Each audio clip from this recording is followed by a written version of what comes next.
since Monday to Friday. I think about put your hand up if you're part of this program.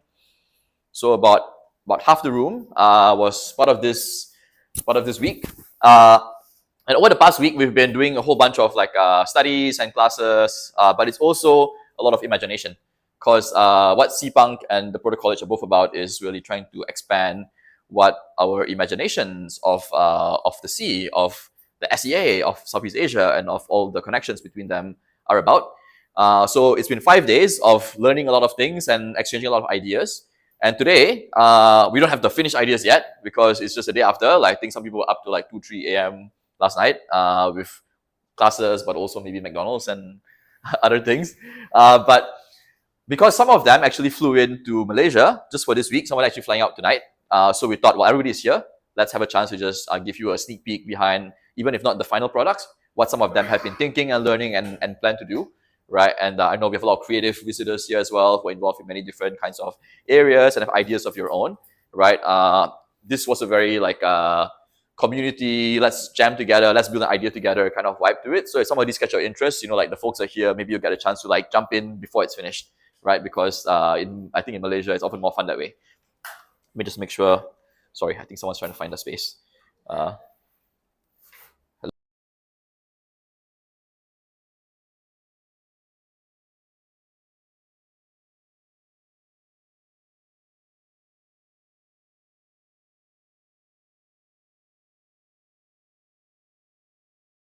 Okay. So this keeps on timing out. Right, let me try and do this instead.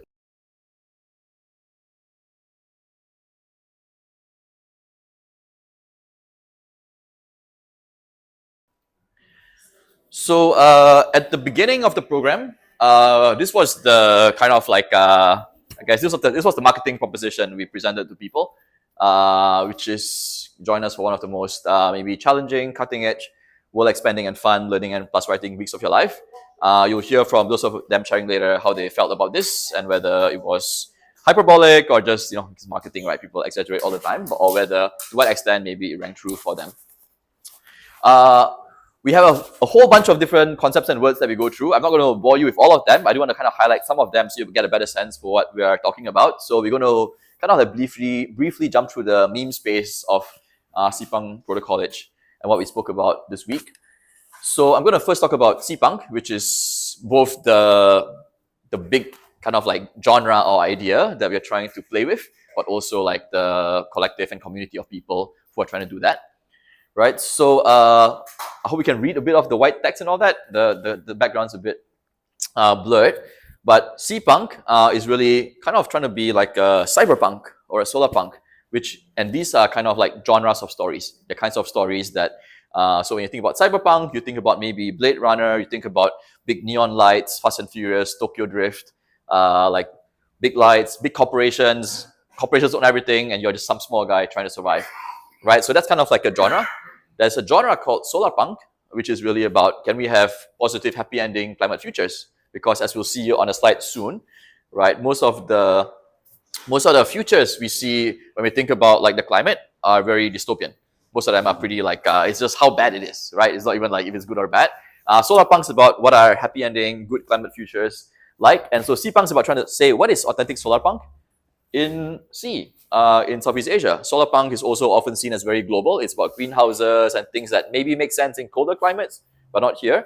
So Seapunk is about trying to figure out what are fresh, authentic, positive, happy ending futures in Southeast Asian kind of context. And for that, we draw from two pools of inspiration. One is the idea of the sea. If you look at the history of Southeast Asia, or seizure. We've been saying seizure all week because it saves a lot of words of saying southeast and southeast and southeast again and again.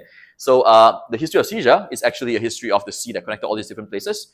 Basically, every country in Southeast Asia or seizure today is less than 100 years old, right? Most of the current shape of the nations took place coming out of after World War II, right? But the longer history of that is by all these different peoples and who were often brought together by the sea. The sea has shaped the food that we have today, right? The curry puff is kind of a mix of the samosa and the spice and the potato and all these other things that were largely brought together by the sea. So the sea shaped our history, And the sea also enabled a culture that in some ways was punk. So much of the history of Seizure is a history of refugees, people who ran away from somewhere else, and up to today, it's still a major thoroughfare for different kinds of refugees. Punk is basically a space where you can find fresh beginnings. The sea afforded escape. If one of the rulers became too much of a tyrant, a lot of times people would move on to the next port and start again, right? And so the sea kind of put a limit on how much of a bully or control any empire could exert, and it created a culture that was, in a weird way, really connected. The use of the Malay language, which was the language of the realm, right, stretches a really long way, right? But there was never any one power that controlled the whole thing, right? So can we have connection and coordination without a control or an emperor, right? This region's history showed that they could. Can we? That's a question that Seapunk's exploring. So what does Seapunk do? We are a research and imagination endeavor. We aspire to do research like the scholars and scientists, right? Really study patterns of history, geography, geology, culture, and try and learn from real patterns. This week we're studying a lot of protocols, which is both a technical but also a sociological concept. But we also want to do not just research, but also imagination. A lot of researchers end up in the space of, we will write a policy paper, recommend something, and this room probably knows how much those get read or can have an impact. And then on the other hand, you have a lot of crazy ideas and artists, but not all artists are able to ground the kind of stuff they do really in maybe new technologies or new science, right? A lot of the things that we could imagine are possible with technology today couldn't really have been imagined 10, 15 years ago. Think about how much of a difference that ChatGPT and the generation of AIs today have made, right? So we want to research like scientists and maybe imagine like artists, and that's kind of the things we want to do, and we want to do it in a way that's human and fun. And we're interested in the space of what we call near fiction, which is a space just between nonfiction and fiction, right? Complete fiction is it's so far away it will never happen. Nonfiction is where we think, oh, this is real reality, this is real things that can happen, right? Technology today, geopolitics today, culture today, it's all crazy shit, right? Can I say shit on your stream? I hope I can. Okay. So what is possible? The limit to possibility today is chiefly our imagination. And so the more we can expand or kick down the door of the imagination, the more possibilities actually become accessible to us. And that's at least the punk kind of edge we try to bring to this. So this is a slide that I'm going to invite Mr. Steve Willis to come speak about momentarily. Steve is the author of, is it arguably Malaysia's first climate fiction novel, or not really? Yeah. It is? Oh, yes. Definitely? Okay. So you can come and just speak about this briefly, because he has a chart here that I think illustrates why Seapunk's trying to do what Seapunk's trying to do. And I'll give you the floor, and the stream needs to have this. Yeah. So I have to speak into this. Cool. Okay. Good afternoon. I'm Steve. I'm a climate fiction author, but I'm a chemical engineer, really. So for the last few years, we've been writing climate fiction to explore how to actually fix the climate crisis. What are the huge multi-million ton solutions, and what would it take to deploy them? What it'd be like to live in them, and so on. So Fairhaven is a novel of climate optimism. It's about a young Malaysian engineer, and she gets involved in a massive climate adaptation project, and it follows her life through a whole series of adventures and misadventures. So we've been working on this project for a few years. I have a co-author, so I'm an engineer, so it's necessary for me to have someone who can write. I think in pictures rather than words. But so I have a co-author. She's really good, which is great, because together we can produce work that neither of us would be able to reach. So it's a really cool arrangement. And when we were at the beginning of the project, you sort of think, well, how much climate fiction has already been written? How much exploration has already been done into the future and what the future is like? So I'm an engineer, so obviously you need a spreadsheet to understand a thing like that. And I took a collection of utopian and dystopian films from the internet and lots of people's lists of what these films are. And I rolled them all up into 50 different things of utopian and dystopian futures. And I scored them arbitrarily with my own opinion of how plausible or otherwise they were. Excuse me.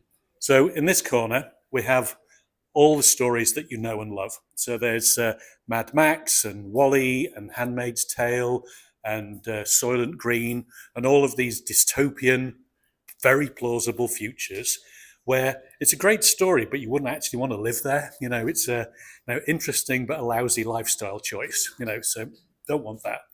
But there's a huge amount of that. And then on this side, we've got dystopias, which are implausible.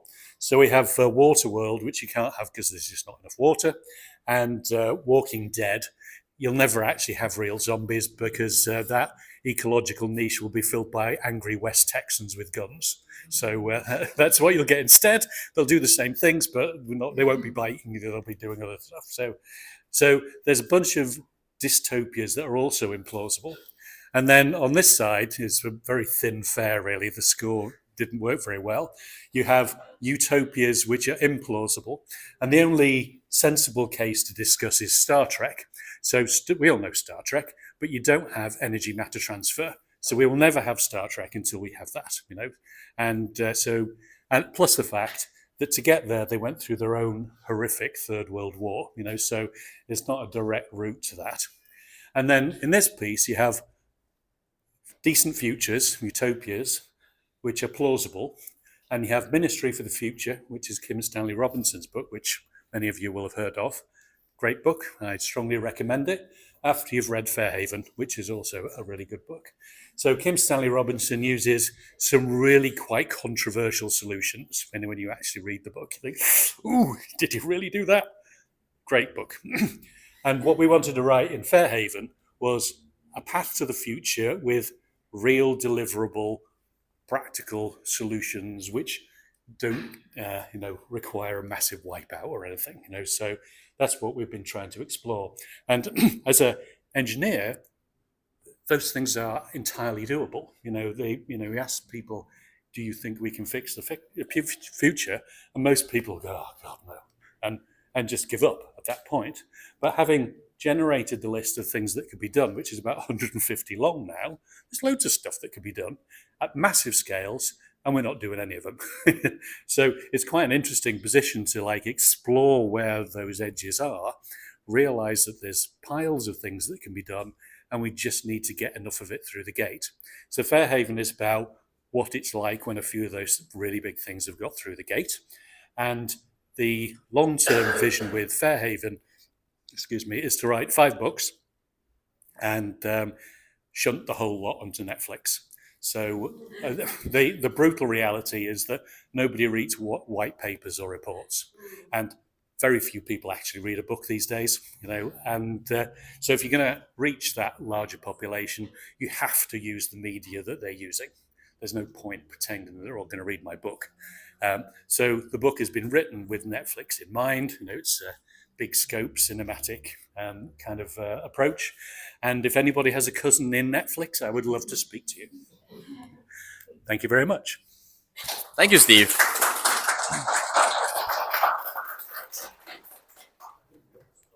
So that was a bit about Seapunk. I'm going to explain a bit about Proto-College as well. Yes, so I can ask Steve later. I think he has some books here as well, as he usually does. So what was the Proto-College? And why the name? So a college, the word college comes from the same roots as the word collection and the word colleague, right? So it's often used today in the sense of a community of learning and study together, which we also were, right? But you say let's just get people together for a week to study chiefly protocols. So what's protocols? That's a question we were studying all week. You might be familiar with protocols like the protocols for email or for the internet. But a protocol that all of us are familiar with because we're in KL is also traffic. So what's traffic? There's so many cars and motorcycles and trucks on the road. They are not all controlled by a single supercomputer. There is not one controlling every single car. They are all controlled by their respective drivers. And if you are over 16 in Malaysia, you can start learning to drive a vehicle that's on the road. If you're doing a bicycle or something else, you don't even need to be that old or to have a license. But by each driver, many of them who don't speak the same language, following a simple set of rules that are shared, generally traffic works for the most part, right? People get around from A to B. There's some accidents, but accidents are usually exceptional enough that they slow traffic down and people look for the car numbers that were in the accident. right? So traffic works well enough by a small set of rules that many people follow and share together. That's what protocols are. Protocols are how things work on the internet. When I send a message to someone, it goes through typically like hundreds of different machines before it reaches them. How do all these machines know that they're going to get this from here to here, right? And the simple reality is that well, not so simple reality, but it's simple, but it's actually really crazy when you think about it, is that each computer follows a rule, typically the internet protocol and the TCP/IP protocol that says, when you get this packet, if it says it's for you, you take it. If it's not for you, you pass it on to someone else who might be closer. And through a gazillion computers following these things every second, right? That's how all the things we do today kind of happen, right? So protocols enable a lot of these small agents, whether they're human agents or even institutions or computers or AI agents, to actually coordinate by following a small set of shared rules. This is a new field of study that's, its protocols have been around for decades. If you look at them in the broader cultural sense, protocols like rituals or praying 5 times a day or practices like that, these have been around for perhaps as long as human history. If you even zoom even out and say, hey, nature has also certain patterns of its own, right? How does photosynthesis happen? How do mitochondria do what they do, right? Then these have been around forever, right? So nature, life, humanity have different kinds of protocols. But in the modern sense, the idea of people designing protocols, not just having them emerge, is actually a relatively new field. And the idea of thinking about protocol very broadly and saying, could we learn from how algae do their thing to transfer that to designing new kinds of technology? That's actually a 3-year-old field. So this field was started back in 2023, and the research for this was funded by this organization called the Ethereum Foundation, which is partly why we are organizing today in collaboration with the Ethereum Community KL. They are an independent community of people. I think by this stage they have over 1,000, hundreds of young technologists curious about building things for the future. Ethereum is, you might have mostly heard of it in the context of a crypto-powered blockchain, right? But Ethereum was designed not just as money, but as what they call a world computer, a computer that is shared by the whole world, where if I plug my computer into the Ethereum chain, right, I get to be part of this world computer. And having a world computer means that we can do things that have a shared truth. That I can say today's meeting is going to be here, and it will be validatable for everybody to do it, right? So the Ethereum Foundation started this protocols research program a few years ago, and this year something special happened where they said we are going to get about a dozen different professors from some of the best schools in the world to actually develop classes on protocols in all their respective fields. Computer science, constitutional law, like blockchain, art, many other fields, and look at protocols from all these different spaces. And these classes have just premiered online live this past week. And that's why we got together, because we want to catch the live screening, live premiere, the same way people do to catch a cinema thing. But we also got together because learning is often better together. If I wanted to watch this by myself at home, I would just be on my computer with the stream on and probably me being distracted, because we have all been there, right? Like watching too much stuff online isn't that effective, but also I wouldn't have the chance to discuss or unpack it with other people. So that's kind of why we got together, and we were like, this kind of learning is kind of new, right? A world in which new classes come out online live and you get together somewhere to study them together. That wasn't what we grew up having. So that's kind of why it's a prototype of how do you make this work well. We were trying to get into a campus for this program, but because the past 3 weekends in Malaysia have been long weekends, and last week was especially difficult, we ended up not using a campus and using a hotel. I think it worked okay, right? So, but we're kind of trying to figure out how this works, and we feel that models like this may be part of what the future of education and learning are like in different capacities. So, damn it. Okay, no, it's woken up. All right, so this was basically, we tried to be 3 different things in the same week. We're trying to study frontiers. We're trying to really look at new ideas, but also think about Southeast Asia, in the era of the polycrisis. A lot of Southeast Asian studies is very the golden age of Sriwijaya or something else like that, or it's very local type stuff, right? But we are a region that's really on the frontier of so many of the things happening to the world today. We have about half the world's green lungs. We are 70% sea. That's going up quite rapidly. So if you want to space anywhere in the world to look at the frontier of what's happening with the planet, right? Like there's a really good argument it should be here. So why aren't more people thinking about these? That's what we tried to be for 1 week. And it's also about like what's the storytelling that Seizure needs for today and for tomorrow?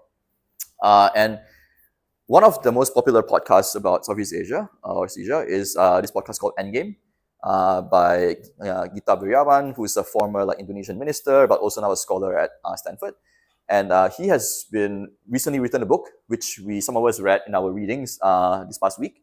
Well, we read some excerpt from it. The book's actually still in the mail. I think it should be arriving today. So we'll see if we get some copies for us. But he has been talking about how there's so many books written in history, and Southeast Asia is about maybe 7 to 10% of the world's population, but accounts for only about 0.26% of the world's books that in terms of what the books are about. And of those 0.26%, the vast majority were not written by people from Southeast Asia, right? So he says, whether you agree that this is the best stories in the world or not, right, is disproportionately under-narrated. And so we were like, well, it's not that there's no interesting stuff here, right? Like we have maybe arguably some of the most interesting food and cultures and people, right? So the stories are there, but who's telling them? Who's writing them? Who's doing that? So we thought, what would that be like for us to try and imagine ourselves engaging with that this week? So that's what this week was about. Question, yes? Sorry, would that be more books in English or more books? This was books across languages, I believe, from there, right? But if you look at a lot of languages that have predominated in this part of the world, right, a lot of these languages were not very heavily print languages as well with books, right? So like maybe if you count like books on palm leaves and stuff like that, you might get something, right? But at least based on the data sets, which I don't think account for a lot of those, that's what it was. Maybe it'll be 0.52 if you count for those as well. But I think the orders of magnitude for that still tell the same story. But yeah, really good question. So that was a bit of what Proto-College is. I'm going to spend a bit of time to give you some kind of like theory for why we were doing what we're doing, because it's important to understand the stories people will share later. So we've been doing some research as well over the past several months around like protocols and the imagination. I'm going to try and run you through this a little bit, because this is part of what we learned this week as well. So first, the idea of seeing seas. What is a sea? It's a body of water that's large enough and it's often salty. What color is a sea? Turquoise? Red? There are seas called red, there are seas called black as well. Teh tarik is the color of a sea, often in this part of the world. Blue often, but does the blue color come from the sea? It's often from the reflection of the sky, right? And the thing about seas is that like, there's a story here which is a bit, I'm going to read it out because some of the words are blocked, right? This comes from a commencement address by the author David Foster Wallace some years ago. And the story talks about two young fish who are swimming, and they meet like an older fish who says, "Good morning, boys. How's the water?" And then the fish swim on, and then sometime later they're like, "What the hell is water?" And this really has to do with, there's a lot of things that are invisible. And the first kind we are really familiar with, right? So things that are too small to see. Microbes, we use microscopes or like nanotechnology and things like that, right? But there's another kind of set of things that are really important that are also invisible, and that's the surrounds, the antaras that we live in, right? If we've only grown up in a world where everyone goes to school by law, we assume that's normal. We assume that's the only way society is. If you grew up in a world where everybody speaks multiple languages, like in Malaysia, we assume that's normal, and that people are used to translating. And then you go somewhere else where people do not speak multiple languages, you're like, why are people so here, right? And that's just because we're used to these things and they're not visible. So we've not learned to see these seas because, like the young fish, we haven't learned what water is. And so this program in the past week, but also the broader arc of what we're trying to do with Seapunk, is really about how do we learn to see seas. And one way that we used to think about seas this week was really seas are mediums, or the plural of mediums is media, right? And if you think about media today, you think about, it's books, it's films, it's TVs, but media is actually, what are we in? What do we live in? What do we inhabit? And what do media do? Media mediate, right? A sea, a body of water, refracts the light that goes through it. So it also changes the way things move through it. It makes sound go through it in a certain way. So like if you are in air versus in water, your senses are different because things travel differently in air versus in water. So your entire life, what it means to survive as something depends on which media you're in. So whether you use this in the marine or maritime sense of like a sea as a body of water or a passage of water that things cover, or whether you think more metaphorically about people who live in an age of print and everybody is reading things that have been put to printing presses, or whether we're in an age of TikTok where we're all looking at short videos that are customized just for us and just to keep us watching, right? These shape our consciousness. These shape how we relate to each other. These reshape our relationships, our culture, our politics, our institutions, all of these things. So can we learn to see these Cs and these patterns of mediation? Because if you don't see them, they still affect you.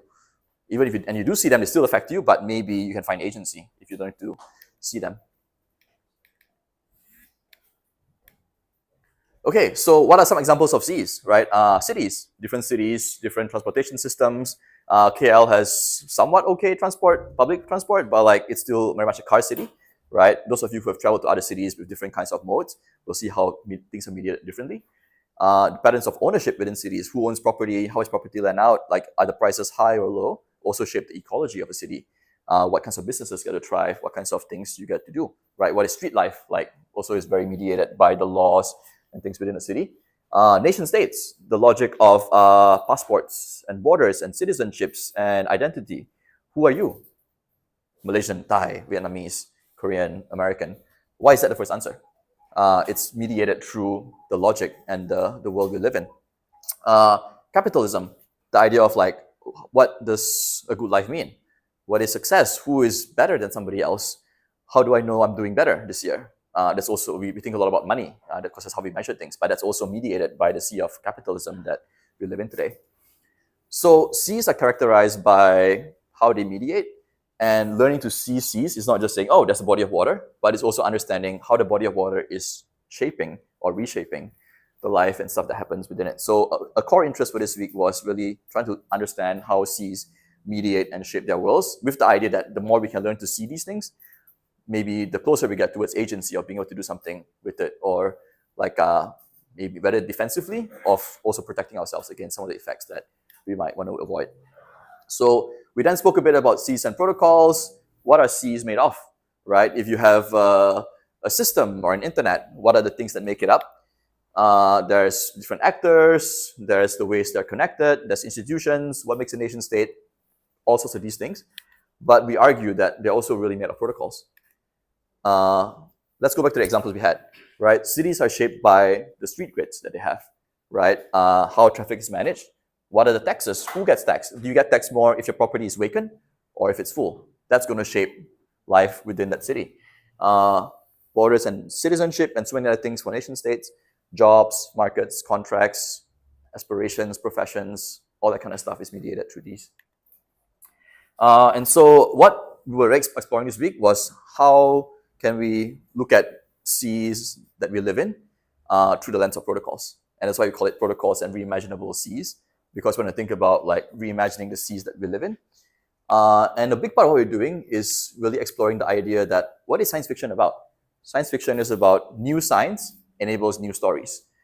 If I discover radio waves, and there's this thing of radio waves that you can manipulate to have distorted patterns that create certain things that can be read certain ways and create certain sounds, they reshape like the kinds of worlds that are possible. Now you have a world in which messages can be transmitted effectively at the speed of radio waves, which is also the speed of light.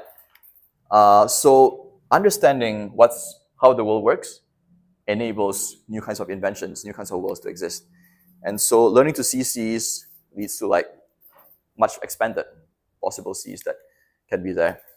And we're also using Cs in multiple levels, of course, right? Where it's the idea of a small lowercase c of the media that we live in, both physically but also informationally. And then the C of Southeast Asia, both the imagined region of the Southeast Asia Command or the Nusantara or ASEAN or whatever other versions you're hearing, depending on which vantage point you're looking from, right? But also the many histories that have shaped this, what's here, regardless of how you define or look at it. And so we spent a lot of the past week talking about, what would it mean to reimagine both the lowercase and the uppercase Cs. Okay, so we went through a whole bunch of courses about protocols.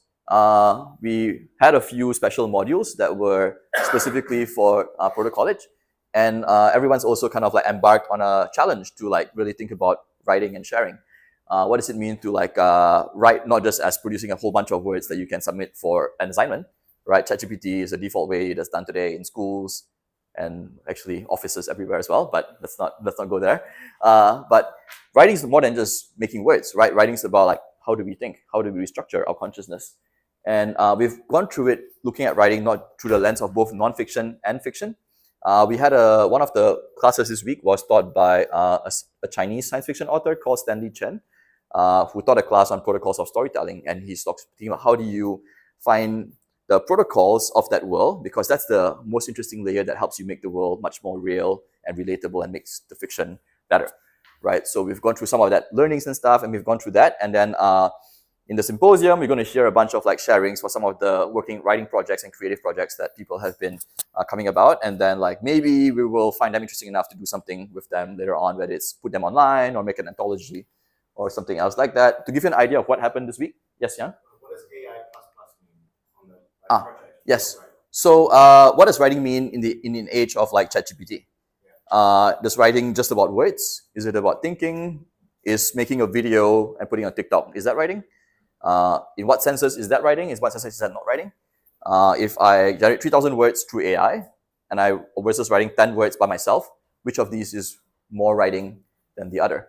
So what we mean by writing is also depends on is mediated by the state of technology that we're in. Writing didn't always exist. Before writing, it was an oral tradition. Would it be composing, songwriting? What was it, right? Like you can't say songwriting because songwriting requires the writing concept to first exist. So over the week, we basically went through a lot of stuff. It was a pretty packed week. We had about like 3 or 4 sessions every day. And because this was a global international program, most of the stuff was at like weird hours of the day. So if someone is a little tired later, like this is probably why. So we go easy on them. And I'll end with this. What this program is really about ultimately is that we're trying to rewild what Sesian agency means. And the way we think rewilding might happen is through exploring what it means to rewrite. And like we'll encounter some of the rewriting adventures that people have gone on later today. So I think that's it for here. So thanks for your attention. I'm now going to like queue up one of the projects to begin sharing, and we'll see as we go along, hopefully get a sense for some of the explorations and adventures we've done today. Okay, so you can clap if you want. But I'm also...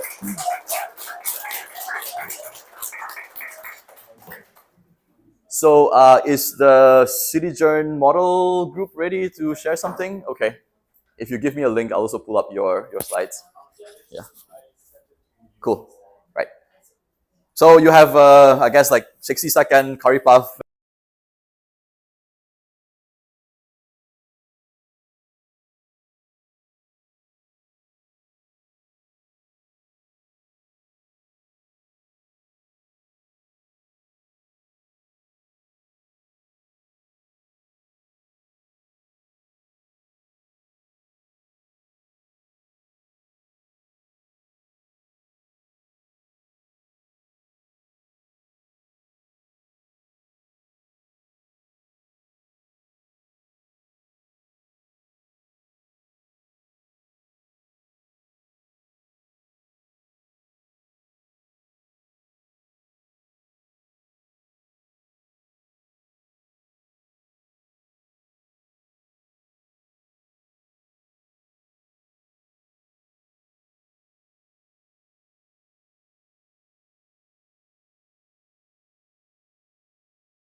Okay, so this was Seapunk Proto-College.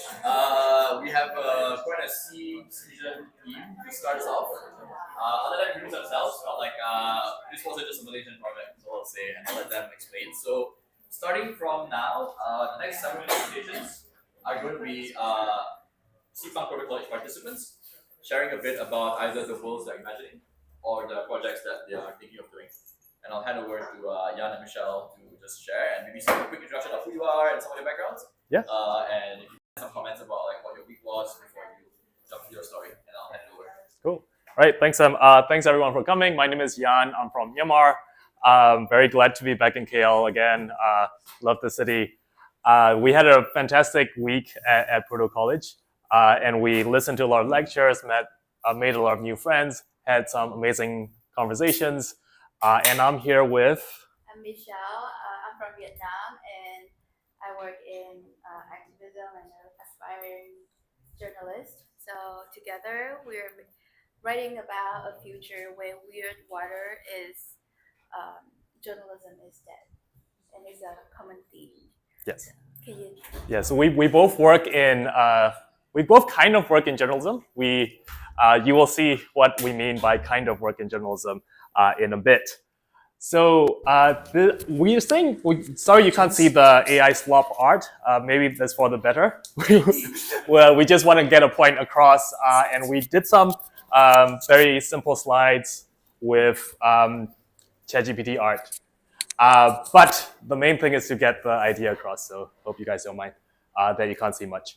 So in the very, very near future, perhaps next year, journalism has finally died. It has been dying a long, slow death, but now it's completely dead. So, as you know, newsrooms are owned by billionaire cronies that will do anything that the authoritarian leaders say to make more money. And that has been happening for a long time and will only get worse. What they do is they keep feeding us AI slop to keep us angry, hopeless, and brain dead. Oh, you can't even see anything here. So this is an image. Imagine an image of an independent journalist being hunted down by drones, which unfortunately you don't even have to imagine. You probably saw that on social media already. And this is unfortunately not even the future, it's the world we kind of live in now, right? So what happens when journalism from institutions cannot be relied on anymore, and institutional journalism is completely dead? So the same way in Gotham City, the police are corrupt, the criminals are everywhere, and what do we need? We need vigilantes, like Batman, right? So in this world, there are no more journalists, there are everyday heroes. And what do? They commit acts of journalism. So my background is in data journalism, and this is Alberto Cairo. He's a famous professor of data journalism from the US. And he has this amazing quote that I really love and live by, saying that you are a journalist if you have committed an act of journalism, right? So journalism is a thing that you can do bit by bit. You don't have to be a full-time journalist, right? So what is a world in which there are heroes out there who are committing these acts of journalism? So what is an act of journalism? So journalism is a whole bunch of different workflows that involve everything from talking to people, to going through stacks and stacks and stacks of paper, to looking at satellite photography, to crafting stories, to taking photos. And all of those things constitute kind of the workflow of journalism, right? So all of those things can be something that you contribute to. And it's something you can do now also, and people have done in the past for a long time. But what makes it something that ties it all together? So we've learned a lot about protocols this week. So what if we apply the idea of a protocol to journalism, right? The same way when I send an email from me to someone in San Francisco right now, there's no email company that's making sure it's all done in a centralized way. It's all done through a series of protocols, and every server along the way obeys those protocols and I can be very sure that this email I sent is received. Yeah? So what if we apply that idea to journalism, where people can individually commit acts of journalism, and all of that gets combined together to produce journalism for the audience. So this is a world-building science fiction project. So of course, we're not fine on the details, but we live in a world where both cryptographic technologies, specifically zero-knowledge proofs that guarantee privacy, are becoming more prevalent. And AI is not something that is only controlled by the big tech giant companies. There's a lot of open source AI that we can run with our own communities, right? So somehow we believe that we can have a world in which these technologies come together to make these protocolized journalism concept work. So we can start this process from traceable, verifiable evidence gathering. So if you look at what the latest things that are happening in the Russia-Ukraine war, most of the kind of maps that are updated every day come from people who do open source investigations, looking through satellite photography and contributing to the public knowledge of where the front lines are, right? Reporting can be done by individual people who form loose collectives who go out and do the research and reporting. Editors don't have to be kind of these prestigious people who hold these high positions, who have full-time jobs as editors. They can be mentors, they can be mentoring groups of people, they can be mentoring individual people one by one to put together not stories, but recipes for different types of content, right? We don't live in a world where the standard mode of receiving journalism is a 500-word story, right? There's all kinds of different ways that we can get content. And we have a whole bunch of creatives who are empowered by AI tools who can create any kind of content for any medium depending on the need and the impact, right? So what I've just outlined is kind of the end-to-end from when going out and doing the research for the story all the way to telling the story in a way that reaches the audiences, right? How's this gonna be paid for? Well, I don't know. That's always the crux of the issue. But we imagine something where if the community kind of wakes up from their doom scrolling and say, hey, this is important, we wanna pay for this, there can be a way in which all of this stuff is rewarded in a fair way based on mutual aid principles. Right. And why do we think this is a possible thing? We already have people who do bird watching, dance crews, running clubs, and they take these things very seriously, right? They spend hours and hours of time every week. They put in a lot of resources. So if you can spend 10 hours a week with your running club or seeking down exotic birds, why can't you do something that is of civic value? Right? So that's the question that we want to ask if people say, how are we going to pay for all of this? And we believe that in order to make this work, we can incorporate teaching of journalism and the practice of journalism into the school curriculum. And I'll pass it over to Michelle. Yeah, so what if...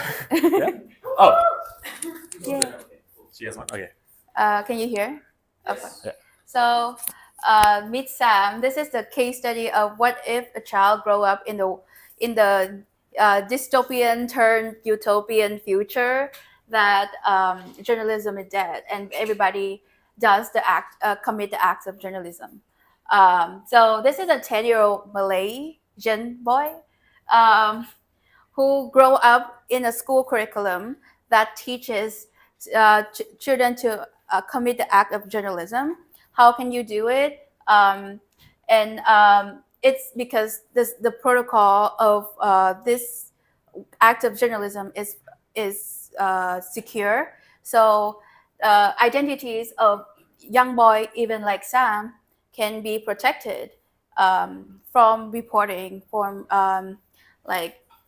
getting backlash from the acts of journalism he commits.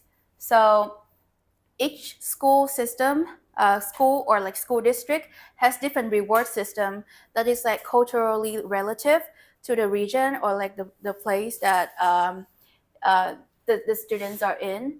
So the reward can be niche to the needs or like the demands of that certain places. And the scene is Sam got to class very late and the teacher is very upset. And yeah, but he has a perfect excuse. His excuse is that he was on the street going to class like usual and then he saw like bullying. So the school teach you to be compassionate to others and help others indeed. So he come and help and report that um, uh, a case of bullying to a local news outlet that then this is a perfect excuse as well as a way of like, oh, I was not like not learning in the morning. I actually learn in my own way. And actually, Sam did not just, this is just between you and me, and then Sam just spent only 15 minutes reporting this bullying case because everything is protocolized and then there's the machine doing the writing for you. So it's very efficient to do this act of journalism as anyone can do it. And the rest of the morning, the actual reason why he was late for class is because he was going out like joining a concert or something. Sorry. Oh, sorry. Oh, Yeah, punk rock. Yeah, so Sam's a little punk. Yeah, so that's our thing.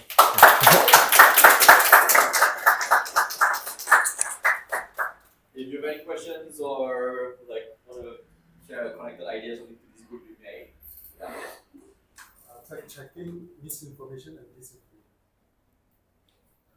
Yeah, so that will be definitely acts of journalism, right? So nowadays, there's a lot of people who are employed as fact checkers, and that's like their job all day to look through social media posts and news published from different outlets to do fact checking, right? And in this world, you can be an individual person doing the fact checks, doing the rebuttals, and all of these things as well. Yeah, if the protocolized system is trustworthy enough for people to like vouch for it and believe in the process that it works, the fact checking itself would be built into the automatic system, and which includes like tracking the metadata, but also at the same time not reviewing your own metadata to the third party, and also doing like forensic research of like, are these information that you're or media that you're submitting correct, or is it right? So what we have been talking about is that the previous slides, which there are different ways to verify which and do like the forensic analysis of the media that is received, which is like looking at the context and even to like you said, like Sam said the other day, this Sam, camera angle, like different like color of the tape and like different like quality of the, so different things that can be machine learned can become like a protocol for like when if the system is trustworthy with everything, then we don't need any more like professional human journalists, and we can trust more in the hands of the people. I'm working on a project called Data World, and I think it fits really well I like it. what you're doing. So essentially what Data World is based on an idea called stigmergy. You guys have heard of stigmergy? Stigmergy is a word used to describe hive insect behavior, like ants, like an ant hive. An individual ant working by itself is really stupid. Ants are really stupid, but together, collectively, they form a hive mind. The way they do that is they share information through the environment. They leave chemical pheromones in the environment. One ant do a little bit, another ant do a lot, and all of a sudden there's an emergent brain, the hive mind forms. But that is not just in ants, it's in humans too. We as a society are basically working on the same principle. The cells in our body, the neurons in our brain are also working on the same principle. A single neuron in your brain is really stupid. It's actually dumber than an ant. But together, those billions or hundreds of billions of neurons working together gives us. So the system I'm building is to build a system to allow humans to act more systematically. But we're already doing that, though. I'm building a digital version of it. And the fundamental unit is how do you share data securely? How do you share data distributively? And each individual person is an agent within the system, is contributing a little piece to the information. Wikipedia is an example. Yeah. But all these systems are centralized. I'm building a decentralized version that allows people to share information distributively and decentralized. Amazing. Yeah. I'd love to talk about it. Yeah. Disconnect. Yeah. Cool. Thank you again.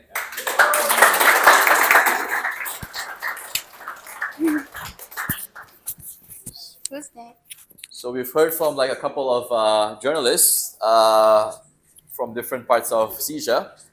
Next up, if she's ready, we have a marine biologist.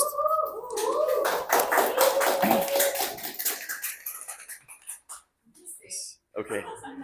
Do you have? Let's get you one of these for the purposes. Hi. And you can sit down as well. Yeah. Okay. Hi, everybody. Does this? Yeah, just keep it on something pretty. Okay. I'm Afi. Oh, okay. I'm Afi. I'm a marine biologist, and I'm gonna do some storytelling today. So this is a photo I took in Kapas Island. Has anyone been? Right. I love it. So I'm just gonna talk about my experience working in the sea and also working with coastal communities. So when we talk about the oceans, I guess not a lot of people have actually like ventured inside the oceans because you kind of need like a scuba license to look at the fishes and like to like really explore. But I guess when we talk about the oceans, most people would have knowledge on it on a surface level, such as in this photo, which isn't like a bad thing because the oceans is like a big system. It's like endless. So there's like endless knowledge and like possibilities to explore. But yeah, so this is a photo that I generated with AI for the first time because I'm not very tech savvy. But yeah, so this slide is it's intended to talk about the Anthropocene oceans, in which there's a lot of threats like microplastics, which are the equivalent to artificial residue. So the microplastics are like foreign; they're not from the oceans. It's a product of like human and also like anthropogenic stressors and also plastic pollution. So they're not part of the ocean, but they're there. And at the same time, there's also wastewater threats that harms fishes, also harms corals. And then there's global warming and ocean acidification. The threats are endless. But at the same time, there's also borders. Within our oceans, there's jurisdiction and also zones in which these zonations and borders don't necessarily, I would say like it wouldn't necessarily recognize people that actually use and also live within the oceans. So that leads to marginalization in which some communities that utilize these seascapes are treated as pollutants instead of resource users because of their statelessness. And if we carry on living within our Anthropocene oceans, it's going to persist and it's going to shape ecosystems against the will of the creatures that actually inhabit the oceans. So this is what the oceans look like before humans took over. So there were various eras before the Anthropocene. My favorite is the Devonian era, which is part of the prehistoric oceans, in which there are no borders. So fish, humans alike can move in between sea and land. And the survival of these creatures is mainly determined by their way of life instead of borders. And their survival is also deeply dependent on kinship. So kinship is deep relational values that is attributed to the seascape use. And this in return form resilience, because the more you engage and the more closer you are to the oceans, the more the deeper the bond that you have with it, right? So with this, it forms an inclusive living governance that is mainly deeply rooted in the practices that people carry in the oceans. So now I'm going to tell you a story of loped fins and sea friends. So you can't really see there's just 3 photos, but they're basically drawings of loped fin fishes. So the fishes that we mainly see in the supermarket or in TV usually don't look like this, because those are modern fishes in which they have ray fins. But these are loped fin fishes. So it's their fins aren't exactly ray-like, but they kind of look like limbs. So isn't that crazy? Fishes with limb-like fins, what? So since I joined this Proto-College, I noticed that there are specific protocols that emerge from the way fishes and people live. So therefore, I would like to propose these stories as protocols. So stories of the communities and ocean use are the backbone of informal governance. So like I was saying about how these deep practices and also relational values deeply form the governance of the oceans. So one of those people that make up these stories are fishes, communities in which all of these patterns emerge based on their deep practice and relational use with the oceans. And oftentimes when it comes to decision making and formal governance, women and girls are mainly excluded because they're not seen as direct beneficiaries of the oceans, when really women and girls are also working in the fishery sectors as fish sorters, or maybe just playing within the waters. So this is just a positionality statement. I'm here as a community researcher, and I'm very interested in stories and relationships. But at the same time, I'm not so tech savvy, so I don't know how to really translate these protocols into proper infrastructures that is more inclusive. So this is one of the stories that is based in Mabul Island in Semporna. It's a very beautiful island within the Semporna archipelago. So there's various islands in Sabah that is mainly inhabited by coastal communities, which are from various ethnicities. There are the Zulu tribes, as well as the Bajau and the Bajau Laut. So the photo is not so clear, but it's basically a photo of seagrasses. So this species is called Anhelus alcoroides. So from my past experience, when I look at these specific ecosystems, it's usually found in clear water where there's no waste. But in here, you can pretty much see there's tires and plastic bottles.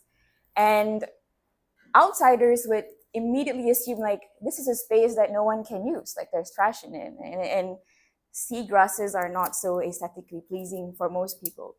So divers that visit this island would never even access these areas.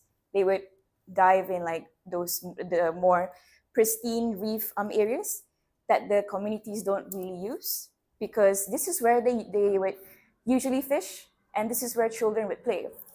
So on the left side is my field notes, my reflections when I look at this beautiful bed in Angeles. I think of statelessness, and I think about why do we have to define areas based on tourism when really spaces like this that don't look so aesthetically pleasing to most people, especially government officials. This is recorded, but I hope it's not like like published. I'll lose my job, whatever. But yeah, so borders and zones are mainly formed by people who don't use these spaces. It excludes users that actually use these seascapes. So then it just makes me wonder, like, why do we even have borders? Are they there to actually protect people? And while I was here, I was just playing with children and making observations. Okay, the next story is buang kutu. So buang means to remove, and kutu means lice. So in this island, like maybe around evenings when people are relaxing, this is what they do. They sit in front of their porch and they remove lice from their hair. So that is a drawing of what the community looks like, because I can't really photograph a lot of things because of like consent issues. This is how people spend their time. And to me, it's really telling of how people utilize spaces and why community value is so important and why living with families is so important, is to do things like this. And the significance of removing lice in your hair, it's pretty straightforward, because lice, it's not very good for your health. But the reason why there's lice in their hair is because there's no clean water in the island. So oftentimes people don't have access to clean water or electricity. There's a generator, but it's quite expensive. And the reason why there's no clean water is because of majority of the communities that live here do not possess documents, so they are denied rights to healthcare or even education and clean water as well. And then this is story of the like houses that I was walking on. It's called Baliku-liku, which means like it's like waves. So it's a drawing of how these houses are designed, or like how they are placed. So in the cities, we mainly live in like a more residential area in which like our houses are properly arranged or like organized. But this is how certain houses are organized. And I don't know how much I can talk about the government. Maybe I can like use another word for it. The people, I guess, would think that this is not a proper way to live. Like, oh, it's so this like organized and not very civilized for people to live in a housing structure like this, where their houses are on stilts and there are no proper roads to designate whose house is on which street. And that's because people don't live like that. They don't need roads or labels or, like organizational structure to somewhat determine what their houses and their living situation would look like, because they are a community which really practice on shared resources. So if you want to go to house A, you probably need to cross house B or walk into their house to get to house B, and that's okay. So that's what I also thought was interesting. It's how like ownership is not really determined by what you have or own, but it's more of like a pool of shared resources.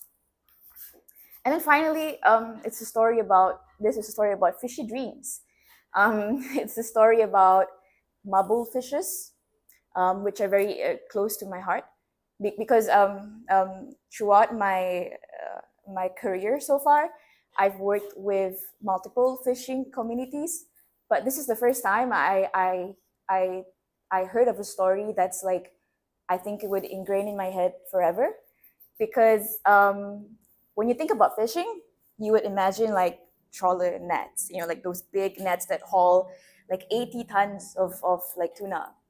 But there's also small scale fisheries in which the fishes don't necessarily go out in big boats, but on smaller like boats that are made from wood to catch 80 kilograms of tuna. So imagine one guy is able to haul that big of a fish.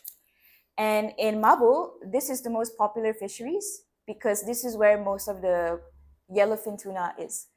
So yellowfin tuna is a highly migratory species in which you don't find them all the time, but they do contribute to the economy of this island. So how they catch the tuna is a very interesting story. So what they do is they use handline fishing. So imagine a fishing practice without rods. So it's just a line and a man on a boat. So the reason why they don't use rods is because they want to feel the movement of the fish. Because this tuna could swim about like 90 kilometers per hour. It's really fast. And the reason why they want to feel the fish is because it helps to haul the tuna up. So this particular fisher told me, I think it was a conversation on what's an unforgettable experience that you had as a fisher. And he said, it was this one time when I was on the boat and there was a big wave, but I was determined to catch the tuna. So I put my bait down, and then before I knew it, the tuna have like caught the bait, and I wasn't ready, and the line was like around my fingers, and my fingers snapped. And when he told me that, he was like excited but like sad at the same time. I guess because he really wanted me to know, like, yeah, like this is what fishing means to me. So I think, like, why would these fishers endure so much hardship just to put food on our table, right? Like and at the same time they're extremely marginalized with no clean water, and the people do not recognize that they are resource users. So like all of these stories, it kind of informs me that these practices, like I said, are deeply rooted in how people engage the oceans, and our governance should be inclusive of that. It should be inclusive. It should be inclusive of the knowledge and the practices that people have with the oceans. So what they need to do is they need to take out these borders and lift that lens of thinking that like ownership is supposed to be one, when really, when it comes to sea ownership and stewardship, it should be for all. And that's it. Thank you.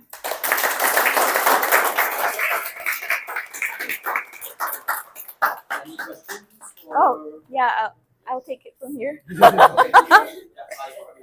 Yes. So you said you want to take these stories and convert it into technical solutions. What Yeah. kind of solutions do you want to build technically? Okay. So when it comes to like conservation, a lot of like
familiar. We've then gone into like the mythology of the seas a little bit. We're now going to go into futures and weird waters with a friend from Singapore who's come in. So we're probably doing this today so that he can join us today as well. And we'll share a bit, and then after that we'll have a short curry puffing tea break before we change to the next sector. Cool. Yep. So over to DC. Hi everyone. Grateful and thanks to see all of you today. I'm DC from Singapore. I'm a foresight strategist. So basically what I do is I make sense of the future to guide individuals or organizations to make better decisions today. So, okay, I'm not going to talk about wildlife. It's not my expertise. Cole, our community member, is a wildlife expert. So this is foresight strategies' 4 favorite creatures of risk. Today, I'll just concentrate on 2 of them. One, which is the black swan, and the other one is grey rhino. I'll start with black swan first. Black swan is basically unknowns. Donald Rumsfeld quoted, there are things that we do not know. So some say COVID are like unknowns, but people who say COVIDs are like, for context, COVIDs are unknown, do not know that there is Black Death or Spanish flu in the past. So actually COVID is more known unknown, which is the grey rhino.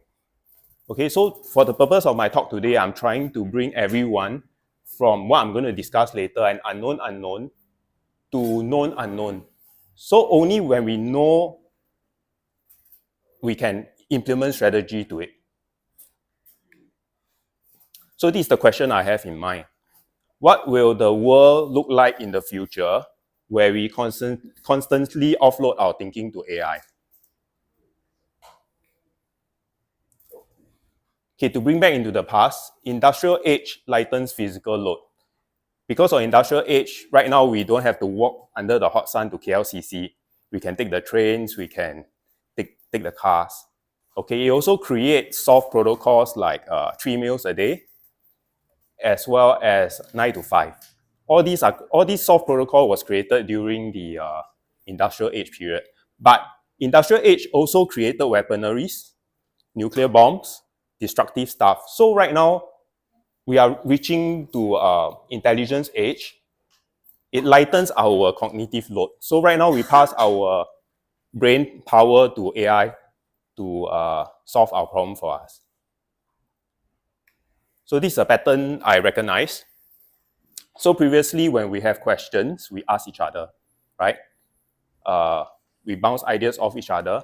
But right now, the pattern is when we have questions, we go to our chatbots to find solutions.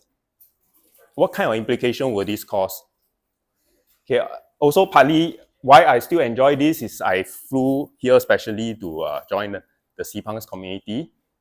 Within the Seapunk's community, we have like sea expert, wildlife expert, blockchain expert, thermodynamics expert.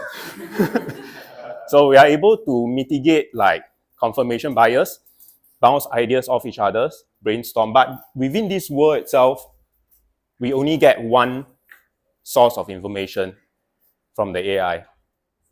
So during this course itself, Sam, very thankful to him, he taught us these weird water methods. Actually, these weird water methods is to a method to find how to tell a story. But I realized this water method is also an alternative horizon scanning tools to find patterns in metaphors. Okay, what is horizon scanning? Horizon scanning is basically a method, not to get too technical, using pastels, swat tiles, to find seeds, the type of seeds that we plant today and what type of trees that we will get in the future. So just to briefly talk about this method that Sam taught, weird, water, whir, and ride. I'll go through each one of them to give you all a clearer picture. So after looking at the patterns I showed you just now, right, the before and after, I bring out these 2 things. Microbiomes in guts. Okay, our guts actually influence our mood, decision making.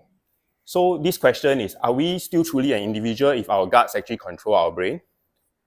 Second one I look at is beehive. So one bee might not, like just now the gentleman mentioned, one bee might not be that clever, but the whole bee can actually regulate the hive temperature. So it actually works like a colony. So no single bee knows the plan, but together they do. Okay, what's the similarity between these two? Both of them are systems inside systems. They challenge the idea of what counts as individual or a world. They are organic infrastructures. So bringing these metaphors over to water,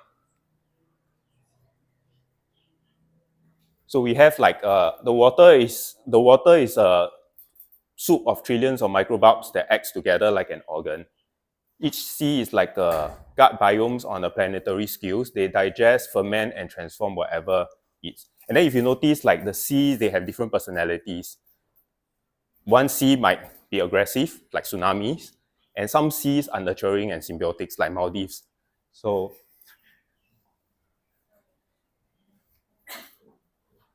by combining these two, I try to get the metaphor into our modern world. Okay, I would like all of you to go into this with an open mind.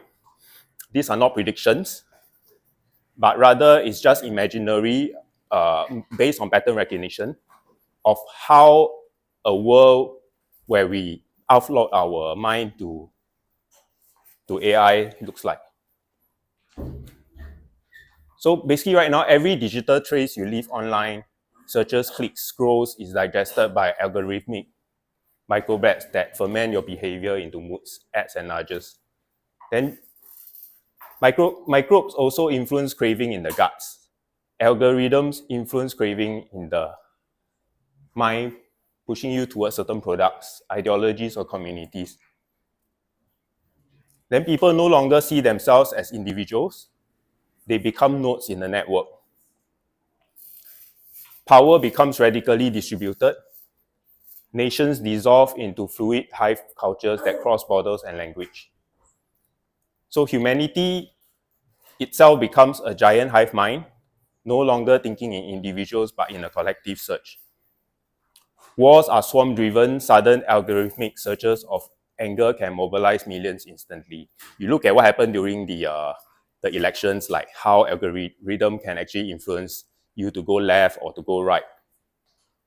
Then laws policies emerge from strong consensus on platforms, not parliamentary debates. Then jobs are organized like hives, small specialized roles that only make sense within the swarm. And this one, value comes from alignment with the swarm's mood. Trends dictate market overnight. This one is quite close to prediction market. So the question is, right now, prediction market used to be like super forecaster that works out the probability to find out what is the outcome, right? But right now, when there's a pattern and it is being influenced by algorithm, is that still accurate? Is that something to think about? Then corporate behave less like pyramids and more like colonies. Will our future still be a hierarchy system, like a boss, or it will be more like a hive, swarm-like, especially with the AI agents now? There's like AI CEO, AI agent CEO, and then the whole company is like all run by AI in the future. So this is something to think about also. This information is not a side effect, but a primary language of the swarm, shaping its moods. Okay, there's a difference between disinformation and misinformation. Misinformation is an error. Disinformation is what's the word? Purposeful. So if AI is being controlled by a central entity, can they actually redirect all humanity towards a certain direction? So collapse risk. Okay, this is a dystopia. If the hive turns chaotic or fragmented, society splinters into rival swarm. So war can easily be created just through the algorithm itself. Yeah. So yeah, that's the end. Thank you. Any questions or comments for DC can be taken to Curry Puffs. So we're gonna take a short break for like 2-3 minutes. So if you want to talk quickly or like grab something else and sit around, we're gonna shift gears to more of a small fireside chat for the next session. Yeah. So DC is over here. Everyone like grab it. Thanks.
please help yourselves. If you sneak there halfway to get some stuff and do it discreetly, I think we'll be okay with it. So welcome back. We have gone through a series of presentations where we've seen some so we've gone through like the imaginations of some of our participants. We've gone into potential future worlds of acts of journalism. We've gone into like some of the mythologies and communities of the sea. We've just heard a bit about how the workshop was also a way of thinking about our practice of foresight in this case and how we can do it. So you can already get a sense that the week was actually interesting, and there's a lot of different kinds of writing projects, right? It's not just world building. There's also what is my practice, how do I do this, and also like maybe how do I find the stories in the communities that I know and share them with others. So for the next segment, we're going to do like a bit less content and a bit more like the stories of some of our participants, so you can get a sense from a participant's eye view, what was their experience a bit like. And I'm especially happy to share that we have two participants who have come from somewhere outside what we would normally think of as the seizure of Southeast Asia or the Seapunk. So this section is titled Friends from Northern Seas, and it's going to be like a bit of like it's a casual chat with two of our participants respectively from Japan and South Korea. So I'll sit down with them and we just do a bit of a chat, and then we can open it up a little bit as well to others who might want to, if you have questions for them, saying like, what are these guys from these northern seas doing in our neck of the woods? Cool. So okay. So yeah. So we're gonna sit down. It's okay to be comfortable. Like, sit on the floor as well. There's space. So all right. So just to start, we have two friends here. I'll let them introduce themselves. But my opening question for you both as you start, right, and you can decide who starts first, is who are you? Where are you from? And how do you end up in this weird program? Okay. Hello, I am James. I am from Japan, but actually I've been living in Southeast Asia, Asia for the past two years. Yes. So it's a bit like, okay, I understand a little bit the context of this region, but at the same time, I'm still not fully embody the value and everything here. So, but because I'm in crypto, I got the chance to know about this kind of like protocol school thing, some of protocols, and got to know some. And then, okay, this is super interesting. Why not joining? So then I joined. Is this a typical crypto event? I don't think so. Like crypto event is usually about, let's say, like tokens, money, or like protocols, these kind of things. But this is, I think, more like broader definition of what protocol can be like, for example. And I think this event really like broaden up how I can think things in protocol way. Thank you, Koshi. Oh, James? Yes. Hi, I'm Jen. I'm from Seoul, Korea. I'm also in crypto. I got here because I liked how Seapunk has been approaching Southeast Asia problem in a different way. And Southeast Asia has Southeast Asia problems. Northeast Asia has Northeast Asia problems. Seapunk, right? Is that the plan? Seapunk, placeholder name. Hope we create one soon. But yeah, actually, so although Seapunk had a very long descriptions, I didn't really know what to expect, except I kind of knew what to expect because I spent a few years in a, let's say, more prominent college. Was like a hacker house, maybe. And it's really hard to explain the experience unless you have experienced the same thing. And I think all the Seapunk, our group will know what it's about, because it's like, it's a one thing to, because it's a very great content, right? The summer of Proto-College, it's all like online, you can see it. But it's one thing to have access to the great content, educational contents, and it's another thing to have people in the same room to share that content, and then it's another dimension to eat dinner with them, and then it's another dimension to live with them, so you can talk about it until a very late night thing. So it's like adding dimensions, and it becomes like a 4D experience. So yes, I think I found what I was looking for. Wow. I don't know what you were looking for, but I'm glad you found it. So Yes. I want to ask about, so Jen, it's your first time in KL. Welcome to Malaysia. Very happy to have you. Hope you've tried enough of the kinds of food. Otherwise, I'm sure people will take you somewhere tonight. Maybe if you have time before your flight. But I want to ask you, it's your first time here, and then you've been thinking about protocols and learning about those all week, right? Coming from the places you've been and the communities you've been in, right? What has struck your attention? What have you noticed or observed that feels like, oh, this is a really different sea or a weird water or a really different kind of pattern that maybe to us is normal, but maybe from you feels like, oh, this is interesting, whether good or bad. Oh, so I guess you guys already have heard a lot of the diversity sayings, but Korea is very homogeneous. Like my friends and family all have same skin color, same like hair color, everything, and their friends and family all have the same thing and same language and everything. So it was very weird to see like different skin color people saying they went to same high school, and I'm like, okay, but yes, that I guess that stood out. But also, it was interesting because me and Smita wanted to go to mosque, and then they stopped us because it was prayer time, so non-Muslim cannot go. So I was wondering, like, how do you know if I'm not how do you know if I'm not Muslim? Like, so that was interesting. Yeah. But every Malaysian knows, right? And so like there's this protocol that's there, or every Malaysian thinks they know. Maybe it's a more accurate statement. Yeah. Thank you, Jen. So I'm going to adapt the question slightly for James, right? Over the week, we've all been brainstorming different kinds of science fiction or writing ideas because we've been approaching it all week, right? And a couple of times you've been imagining like what a car-free or train-centered Kuala Lumpur might be like. Is that because you're from Japan? Half yes, but the other half is actually I drive here, and You drove through traffic. yes. Okay, yeah. And like it's like kind of like weird to say this, but like I got into small car accident in my life 9 times. So to me, it's like traffic is always 8 times in Malaysia? Only 1 time. Okay. So yeah, to me, it's always like kind of a bit stressful to like care like 360 degrees always. Like Vienna is sometimes asking, why are you looking back? Because the car is coming from back, from nowhere, right? So to me, it's like a bit of stress. And at the same time, I feel like it's protocol-less, like in a way where, okay, let's say people from like different part of the world drive in their ways, and somehow people know how to kind of adapt or adopt to like how to drive themselves, but I am not. So yeah, that's somehow like I feel like there might be a better way. Thank you. So both of you have been on your own like research and professional journeys for a number of years in very exploratory ways.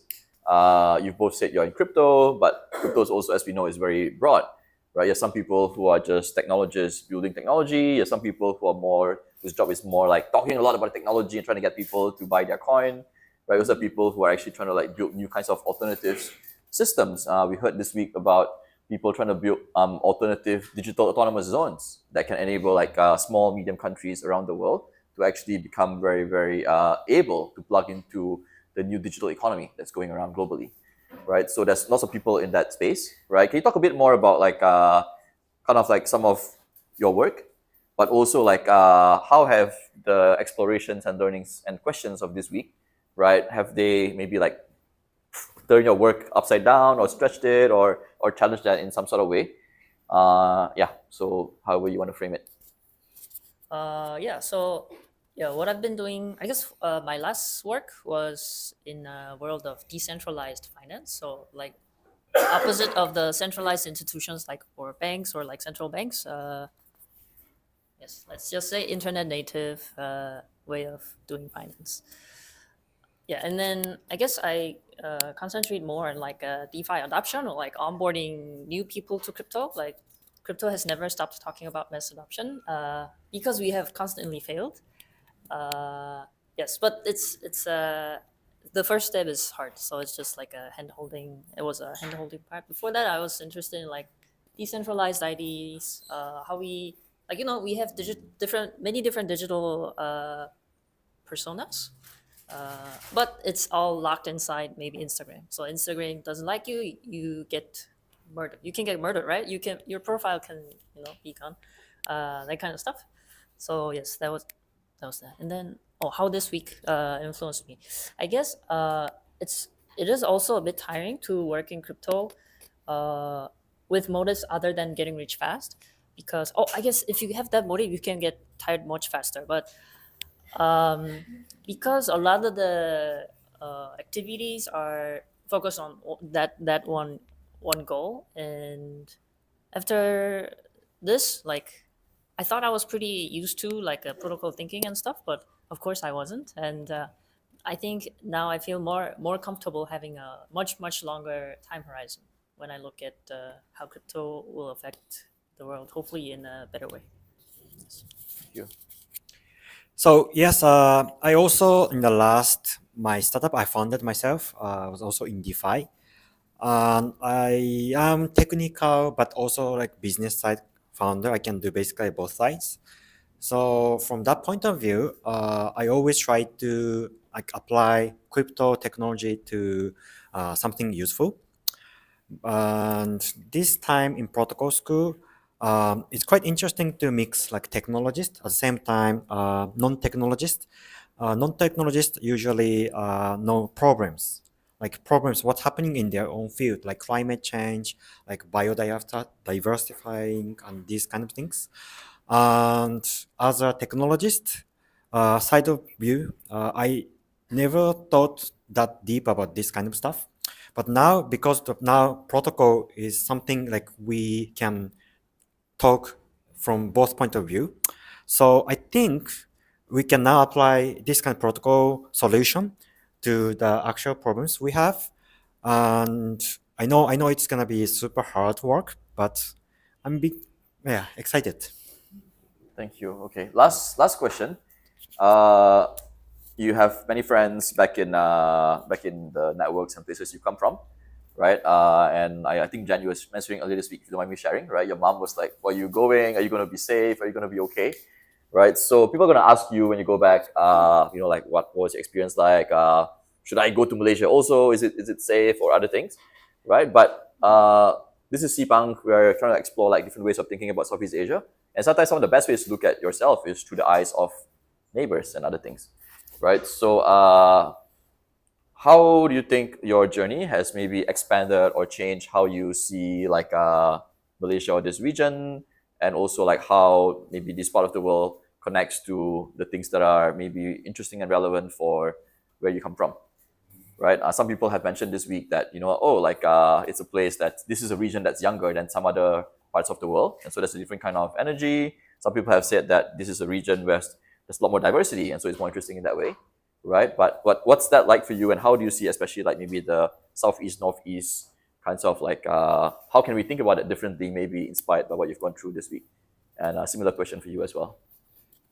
I think I can only answer what you already said, like because I already know like it's gonna be more diverse. They have a younger population and stuff, but I think the energy is different. Like, to use my mom again, my mom's favorite traveling place was Vietnam, because it felt a lot like when she was growing up, when the energy was there, like, oh yeah, we can do anything kind of vibe. I think she can feel it when she comes to KL as well. So yeah, like I was telling Seapunk friends how Korea like suddenly all became popular, but I don't really understand, because Korea was always like this, and Korea is still like it's the lowest birth rate in the world ever recorded. Like, it has always had the highest suicide rate, and we still are. And suddenly, the world thinks K-pop boys are not gay and so cool.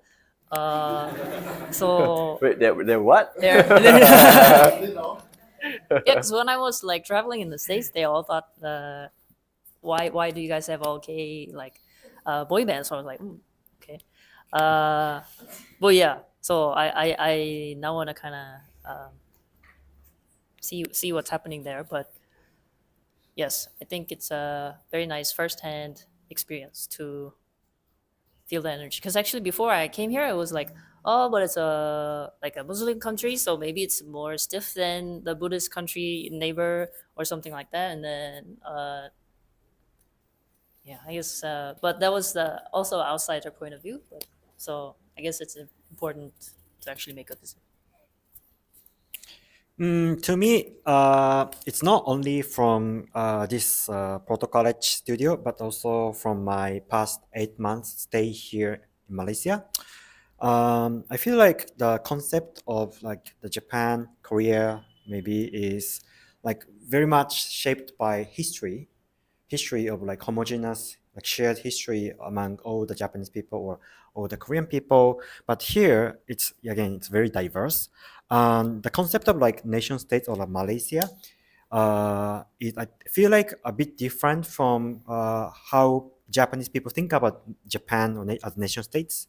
So it's more diverse, and it's something like that is like struggle to get something like a right to talk with other nation states like let's say UK or like US, and I feel like that's really interesting to me because okay, as a nation state, okay, each part of Malaysia, let's say Sabah, Sarawak, or like each like West Malaysia has their own history, so has their own culture. But as a Malaysian, Malaysia is very diverse and a bit like abstract, I'd say.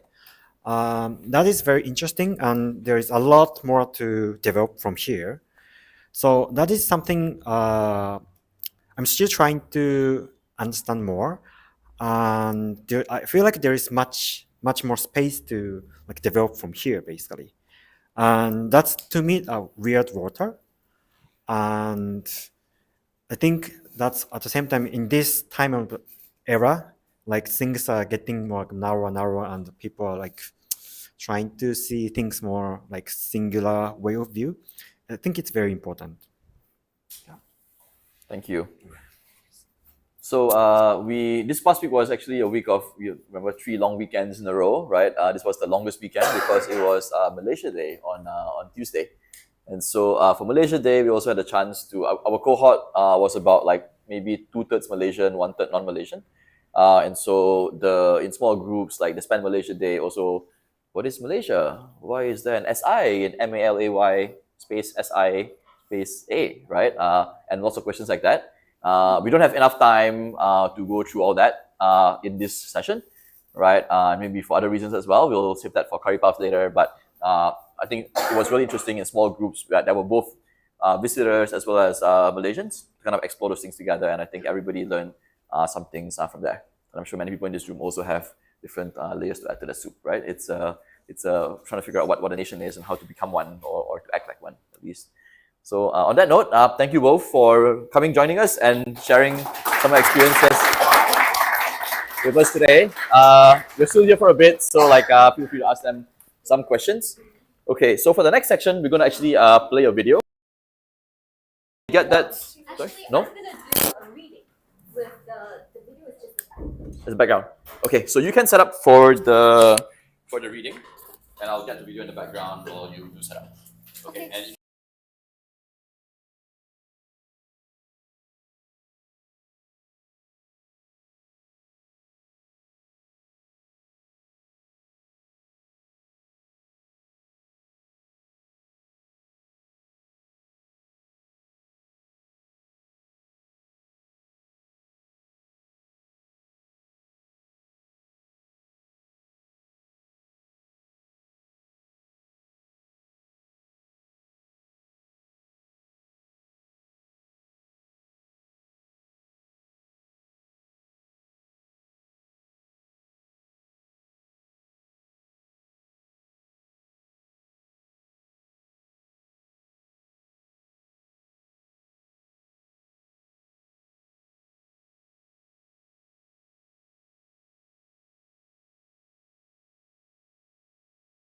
I will mention that this is actually a video that was generated using Notebook LM based on like some of my work for the past 15 years.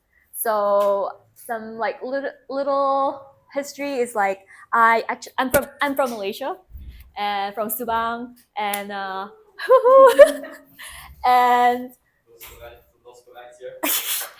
and so like I got involved in civil movement in Malaysia like when I was younger, and that is apparently 15 years ago, and one of those part of the movement actually got me to go to Sabah Sarawak to look at the land rights issues there with the indigenous people, and I think that is when I started asking like, what is value? Like why is it that we for them like we don't value like what they have? And then I started thinking about how do we actually create an alternative system that actually can value what community has. So everything from like care, everything from environment, everything like the kind of culture that we have. So this is me like trying to write like a seizure, like a sci-fi set in the near future. And incorporating my work for the past 15 years, which happens to also be a post-capitalist like protocol. So which, as we're talking, it is actually being coded as a technical protocol as well. So, but to get into the tokenomics of it will be a bit complex, which I hope to do a game version of this in the future. But for now, I have like a sci-fi like reading that I have never read before. To share with you guys, with a background of a video that LLM like generated based on what I wrote. So, what do you mean? Is this writing? Is this writing? Oh, is this writing? Okay. The thing is, I actually want to contrast like what LLM generated and the things that is important to me subjectively, because I feel like sometimes I'll share. Just now, DC was joking that I'm a thermodynamic expert. Well, for me, I'm actually more of a thermodynamic punk, to be honest, because I actually want to resist like thermodynamics, because the thing is, the way I think a lot of sci-fi novel goes is like, like ultimately it's like the heat death of the universe. And then, but I'm like, but what happens to the communities? Like, but how can we actually survive that, And then I'm like, okay, maybe eventually we'll figure out how to like escape to another, whatever, stars or whatever together. But that is actually the process I care more about. So, but with that though, I feel like I still want to ground it in like the actual physics of the universe. So you can start playing it, by the way. So what I'm saying is gonna be slightly different than what the LLM video is gonna generate. But so here goes. So it's about the process of, this is the scientific like definition, right? Like, so the entire universe collapses like because initially we have low entropy and we are going to high entropy, which is higher chaos, right? So what I'm exploring in this short story is how can we create a thermodynamic economy that is about cooling each one of our minds, each one of our relationship, and therefore addressing climate change, because instead of the typical loop that we get in, which is that like if we have a resource conflict, then we actually causes a downward spiral of like things heating up. And yes, so the focus of this is actually about like how do you bring the internal, like which is a subjective protocol, together with objective protocol together. And so it's about living in the spread. So our story is in the near future Southeast Asia, where the slow violence of climate change is a daily tangible reality. And yet, this dynamic, tense coexistence with the legacy system of fiat currency and corporate finance have now generated this concept called living in the spread, where you can have post-capitalist protocol, like coexisting with legacy system of fiat currency and finance. So this kind of like fertile zone between these two is what we are calling living in the spread. And now this story is how can we make that happen. So the first thing that I wanted to share is a physicist that actually, Carlo Rovelli, that actually inspires me. And this is based on how can we also move away from the typical concept of time that we have. So this is like the old worldview, right? Where everything is a static object. It's like stone. instead of like looking at it as like, oh, this is a dynamic process that's constantly evolving, constantly changing, and whatever happens in here actually affects something that happens in Sahara, or like vice versa. Like they are all interconnected. So how can we move from this old worldview of hoarding and owning to one that is about participation and enabling? Okay, this I might need to pause real quick. So the story goes, Samata, which is a young biodesigner living in a coastal megacity, was learning to see in this new way. She's navigating her day through a city that was less of a collection of skyscrapers and streets, but more of a confluence of processes. The morning market was not a place full of goods, but a temporary peak in the flow of nutrients from the hydroponic farms to the city inhabitants. So tracking that process of how does the flow of nutrient actually happen. So, however, like as we know, relentless tide had now raised the sea level higher than a generation ago. But that is not a static boundary. It's an advancing edge of a planetary thermal event. So now our attention is not based on clock time. It's like, hey, let's go for lunch, but more like, okay, how can we pay attention to a planetary thermal event together? And so the humming data streams that fill the air were not invisible infrastructure or protocol anymore, but it's a network of events that is affecting each other in a constant shimmering dialogue of information. So this new perception for Samata created a friction in her daily life. She's constantly negotiating within the spread. She had designed a protocol for community-managed water filtration system using local algae. So a system that generated not profit, but verifiable public health data and ecological restoration credits. Today, she found herself in the old marketplace trying to barter this credit for advanced sensor components. So the vendor is an old man whose thinking is still in the old system. So he's like, but what is the profit in this thing? And what is the cash value? It's like for him, the filtration system is a thing with a cost and a sale price. But for Samata, it was a performance, which is a new concept in this post-capitalist protocol, where an event whose value was expressed in the ongoing well-being of a community and an ecosystem. So imagine that in this post-capitalist protocol, you actually enter the protocol by kind of offering a performance. And in this case, for Samata, her performance was creating this filtration system that was based on algae for the mangrove forest. So that is her performance. So with that performance, so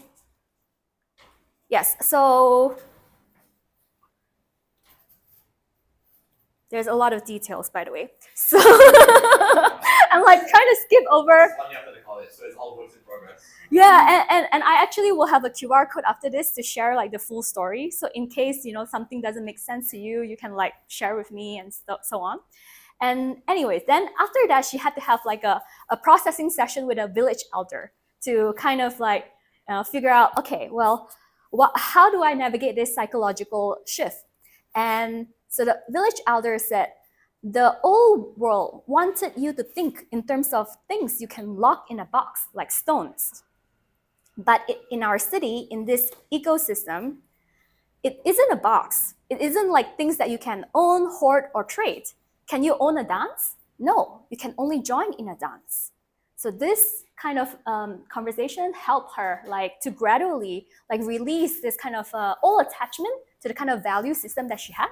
So, and now like to enter like the world of like what this new world would look like is like people start to develop a grammar of value, like a new grammar of value. So it's not production in the old sense, like or commodities for profit. Instead, it's understood through the concept of performances. Like, so performance is a process of new value creation focused on social meaning, taking risks together, kind of like our old koperasi that some of our Malaysian friends in high school have experienced. So it's like shared risk-taking and shared affect. So it's a proposal to initiate a sequence of events that by collective agreement will be recognized as value, irrespective of profitable in the old capitalist paradigm. But I'll talk later if we want to know how we can actually do the transition.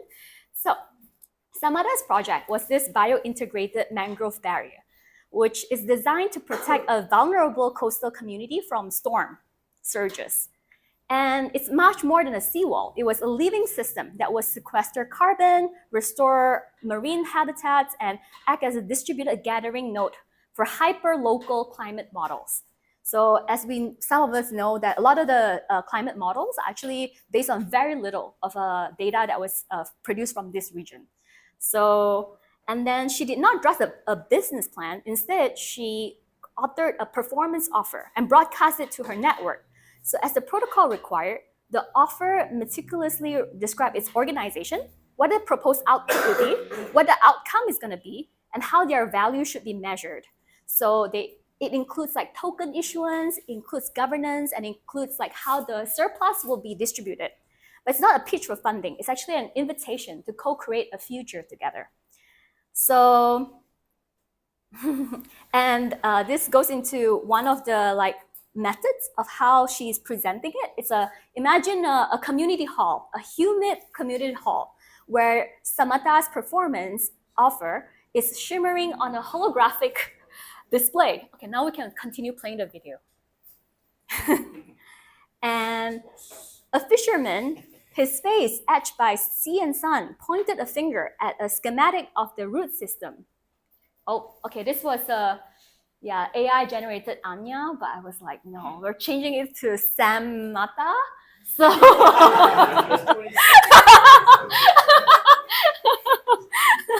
okay, so and and the fisherman pointed a finger at the root system. It's like, oh, this is a nursery for the silver carp, the fish, and then your barrier will change the salinity and help. Okay, just a bunch of good stuff. Let's call it. It goes into the data of like how to do it together, and then they will issue a stake token together. So it's not about like typical like use Malaysian ringgit to invest together, but rather they are, because in this new world, it's not, authority doesn't come from nation states. It comes from like you and your other community partners deciding to stick together, because now we have a new like computation fabric that can guarantee that, okay, you are not cheating and I'm not cheating. So, but yet we are still coming into a kind of agreement together, like mediated by computers, if you will. And so they decided that, okay, this is cool, like, and like, so they created this stake token to create a kind of like reciprocal, like staking together, kind of digital representation of their collective, like belief in the project. So now we are here, and then, yeah, they're trying to figure out how to share the risks. So what you do then, like for Samata, is they are gonna figure out how do you stake your collateral. Like in her case, maybe includes like her invention in the thing, and that would be part of the collateral, right?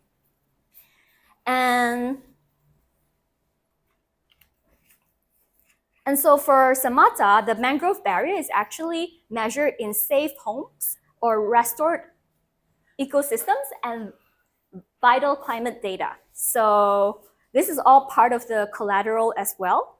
And so,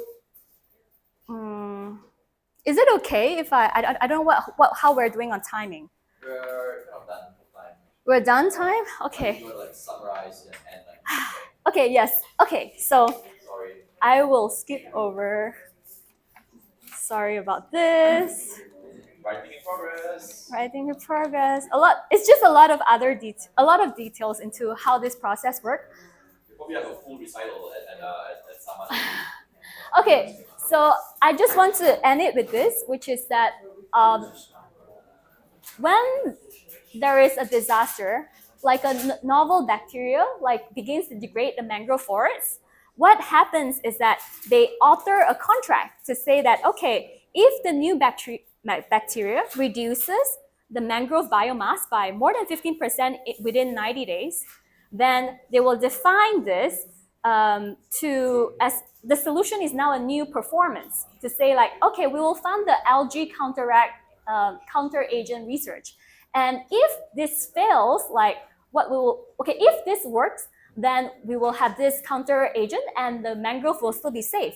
But if somehow this innovation fails, and then she will get a kind of collective insurance as a payout. But her project will kind of be liquidated, means it doesn't exist anymore. So I think there's more, but I will end here to say that, yeah, there's a QR code if you guys want the full story. So hope this makes sense. Thanks for being courageous to share work in progress as we go through. I think those of us who have done writing before will know that writing is a messy developmental process and often it's very fragile at the early stages. So I really appreciate many of our sharers today just sharing ideas as they are live in this process. Yes, and I just want to do just the last quick idea that I hope to encourage everyone to think about is like how there's a relationship between the planet getting more and more hot and also how the inner process works in our own mind. So yeah, thank you.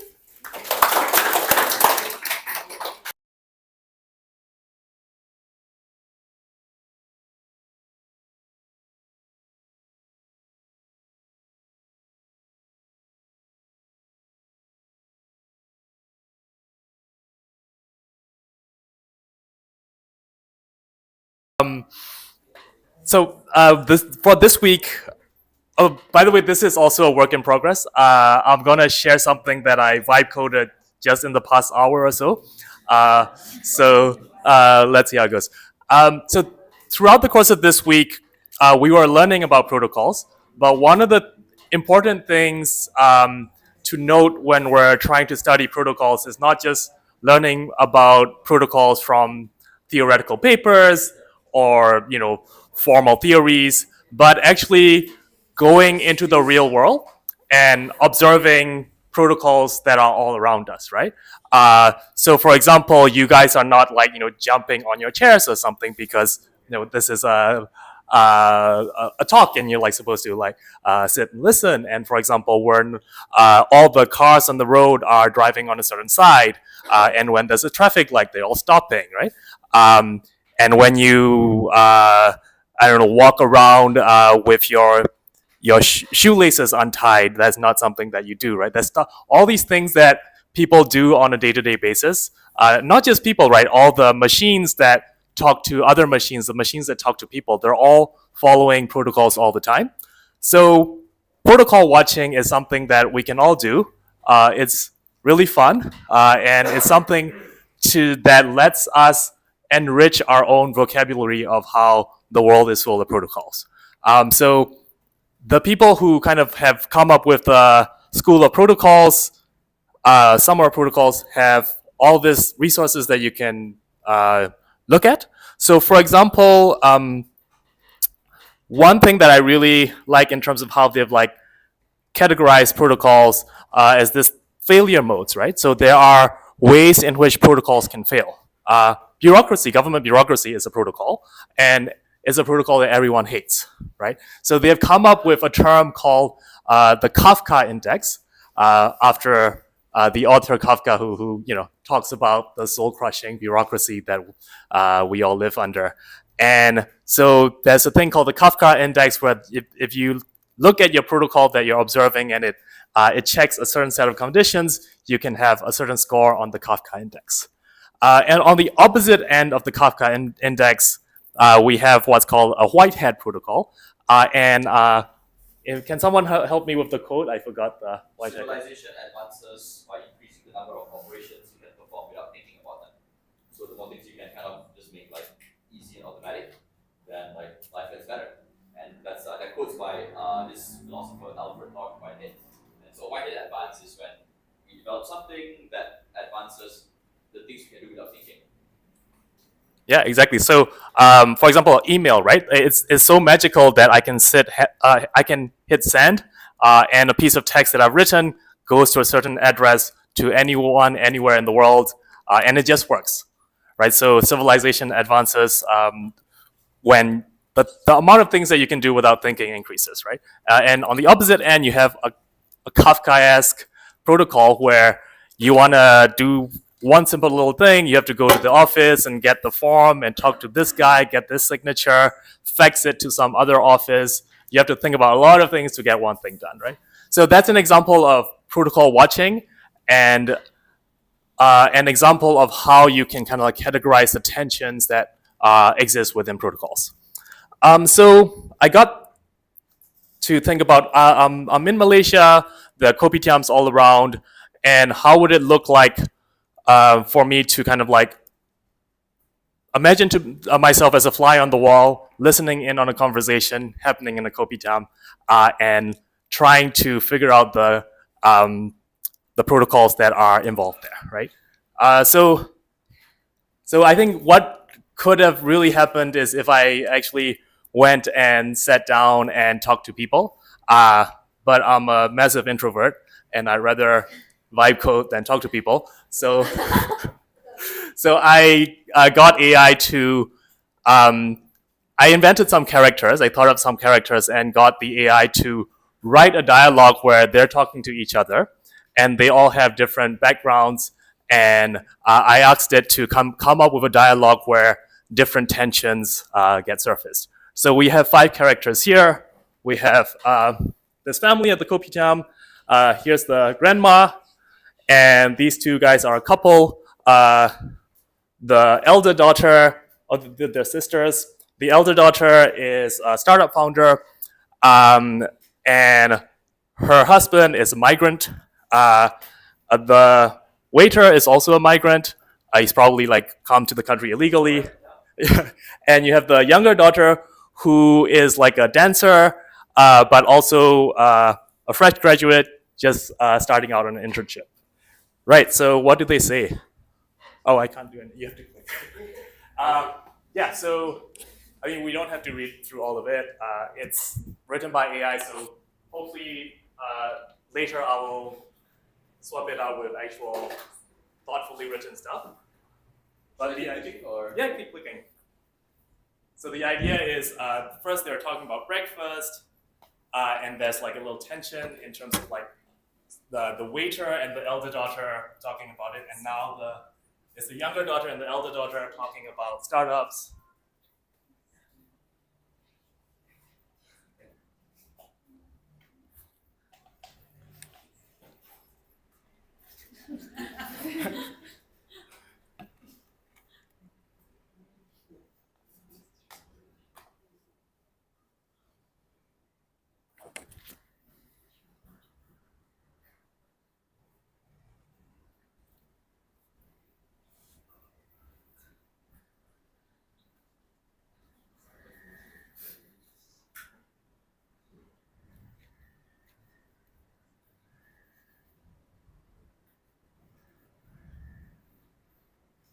And that's it, yeah. So please feel free to fork it. You just have to change the JSON file that it pulls from, and then you can generate your own. So it's Kopitiam Protocol.watch. Yeah. Right? You can try it out live and all that. And so the audio and like interactive versions coming soon, right? Is that, I'll get something on 11 Labs and yeah. Netflix ready. You can just Netflix game. Yeah. But yeah, it could be really fun to like do like how do we do many sorts of things and all that, because I think we've learned this week that there's so many more stories than the capabilities that we traditionally know how to make stories with, and so like being able to democratize that is really exciting. Yeah, it's super simple. Like everything was generated by AI. The text was generated by AI. The image was generated by AI. The code was written by AI. I just did a lot of copy paste. Well, you thought about a story about the last AI to do. Yeah, I just told you what to do. Yeah. Cool. All right, thanks. Thank you.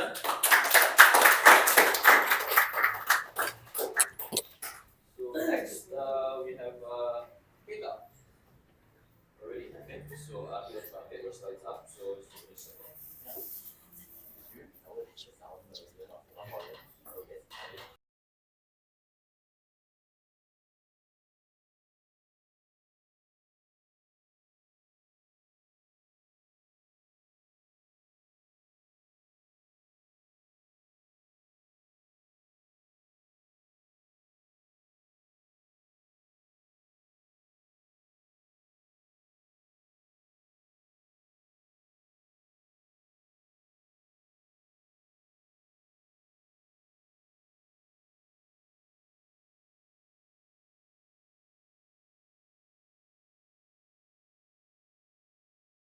It's the floor is yours.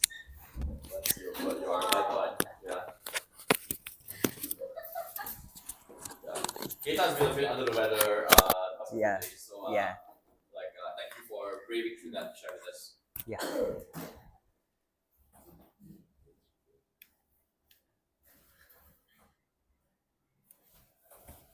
All right. Hello, everyone. I'm Keita from Japan, and yeah, let me explain my background first. My background is an incubator based in Japan, and always I support any kind of protocol on Ethereum.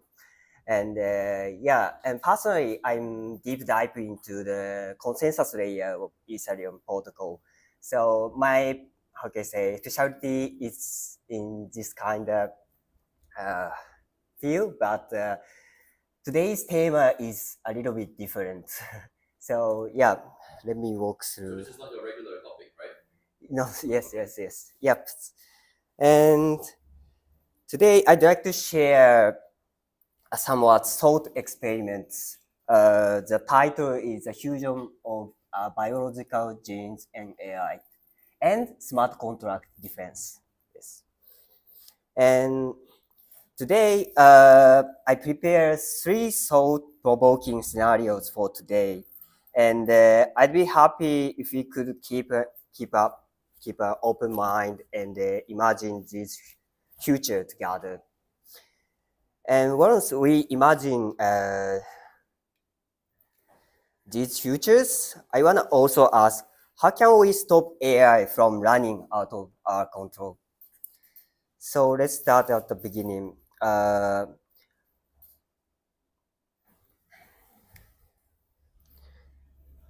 So yeah. What do we mean when we talk about genes in the first place? Here is premise. First of all, I want to share my absolute favorite books. This book name is The Selfish Genes. Yes, and Richard Dawkins described our life as a collection of selfish genes, and his advocate is simple. Each of genes survive when they are good at copying themselves, and essentially, every instinct, reflexes, and any traits strategies that help genes replicate. So in a way, we humans are just vehicles that carry genes. If that's true, then one day maybe AI could play a similar game as a gene-oriented system. So based on in these foundations, let's make a key assumption to guide the thought experiments. Yes. So right now, no AI has anything like a genetic drive. But let's stretch our imagination a little bit. What if, in the far future, advanced AI could shape biological genes, or even develop its own instinct to survive and replicate? If that happens, what kind of futures might unfold? So let's walk through 3 possible scenarios together. Scenario 1. AI choose which genes survive. So let's imagine AI taking charge of reproduction and selection on behalf of ourselves. In this world, it's no longer nature, but AI deciding which genes carry on. This kind of shift could flip our ideas of what counts as a variable at a gene level. Nowadays, genes thought to be weak might become stronger. For example, a trait we now call disability could be redefined as an advantage moving forward. Or maybe under AI's logic, people from poor backgrounds become more attractive. It's a simple example, but it shows how quickly that kind of hierarchy of genes could turn upside down. So reflection is, if survival is guided by AI instead of nature, what happens to our very idea of fitness? Then scenario 2, reproduction itself changes. Now let's get into scenario 2. What if reproduction no longer means passing genes to children? Nowadays, to replicate our own gene, making a children is a super common way. But instead, let's suppose genes could be stored forever and placed into machines. The most successful gene would be the one which works well in the hardware or code. Think of software libraries. This is a example image of objective-oriented programming. It's super familiar image for programmer. And in this context, a small piece of useful code gets reused everywhere.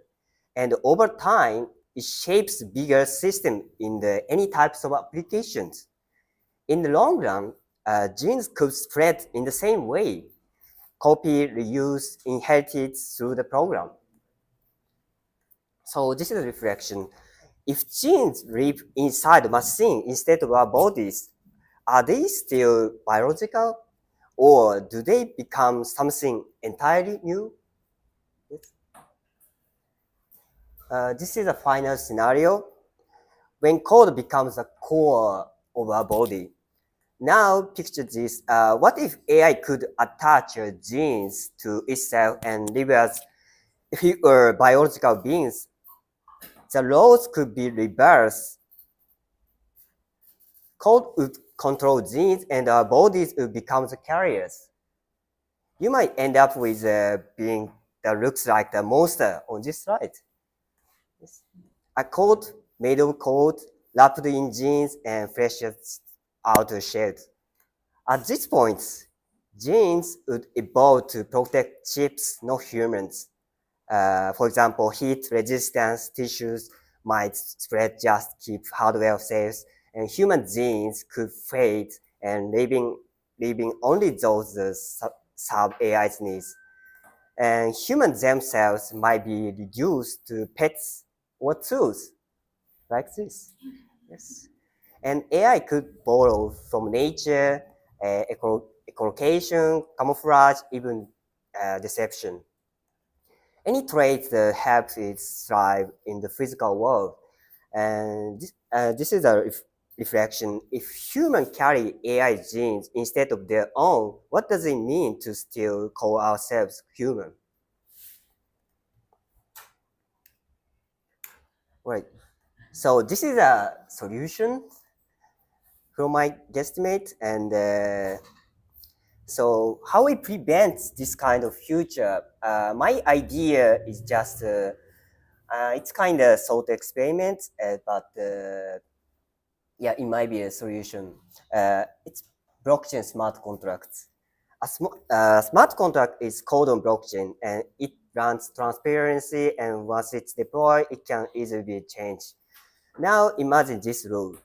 Any major AI action, mass replication, creating new programs, or altering the environment must be approved through a smart contract only. AI could still think freely inside its own machine, but if it wanted to act in the outside world, let's say launch a cyber attacks, whatever, it could only do through the smart contract.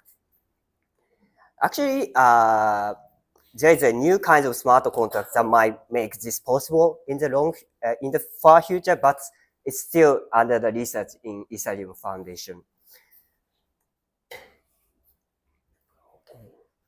And yeah, and this kind of technology, it's super complicated. So yeah, I skip the detail here. And if humans keep shared consensus, they could block harmful moves. In that sense, contracts would act like a leash, throwing AI down or stopping it when needed. Yes. But if it only works if blockchain and oracles aren't hijacked by AI, and humans still use their private keys in consensus. And every major AI action really flows through the blockchain. Otherwise, this system becomes broken. Yes. So at the end, here's a question I wanna leave you guys. If you imagine a future where genes, AI, and human bodies are deeply fused, what kind of relationship do you see emerging? And is it a future we should fear or one we could welcome? And if coexistence is possible, what kind of rules or protocols might help make it work? Yeah. That's it. Yeah.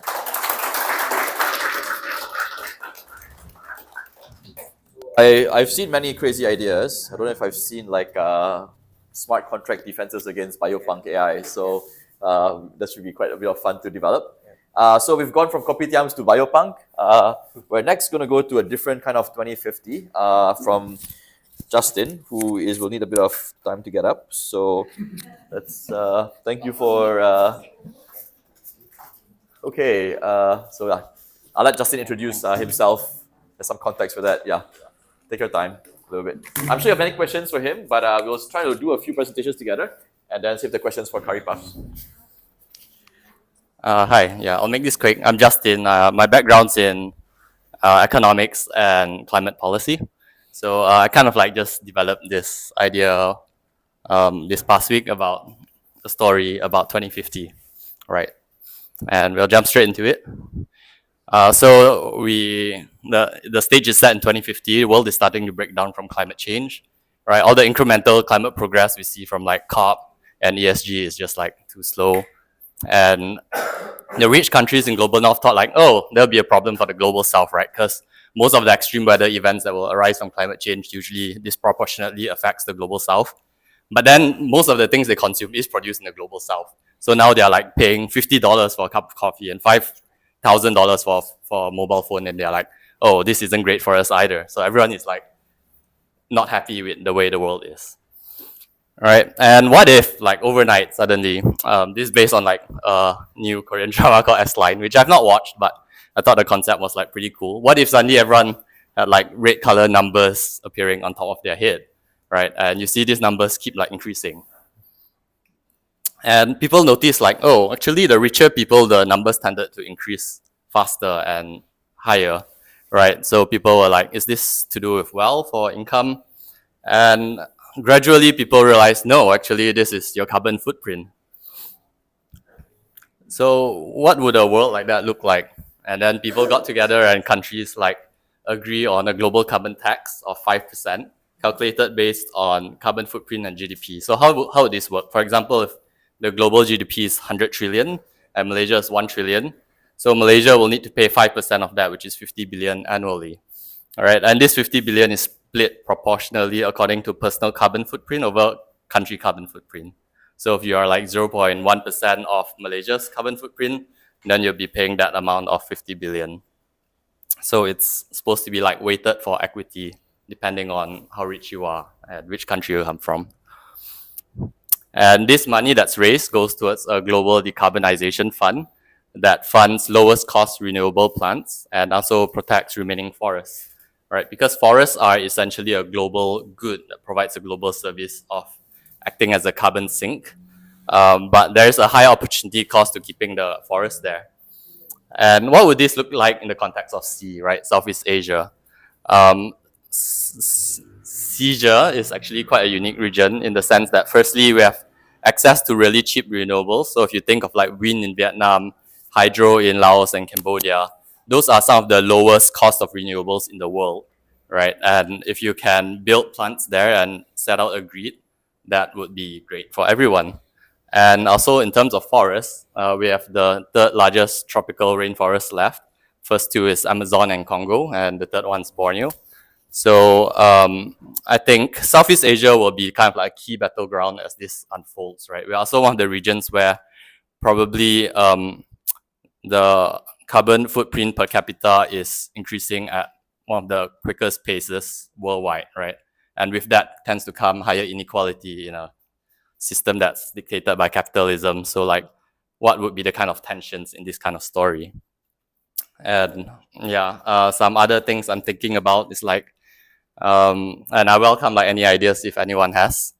Where did these numbers actually come from, right? One possibility is like the three body problem, which is a book and a series now, which is basically that aliens who are like climate police beam the numbers onto us to kind of like, I don't know, spur action for us to save the planet. And another idea could be a powerful AGI, that's artificial generalized intelligence, which came from this idea came from one of the tech bros in the group, where the AGI like wants to protect the world because it exists on Earth, right? And so it shames humans into action by doing this, or just like keep it mysterious, kind of like suspension of belief, magical realism kind of thing. Another thing I'm thinking about is like how to introduce tension into this storyline. So, you know, we all have like different numbers. So what if like the low people got together and eat the rich, right? Or what if the rich people got together and tried to like fuck off to an island and protect themselves, right? How would that look like? Is it What if 2050 or 2020? Or what if someone has like a negative number? What are they doing? Like, are they killing people with like high numbers? Yeah.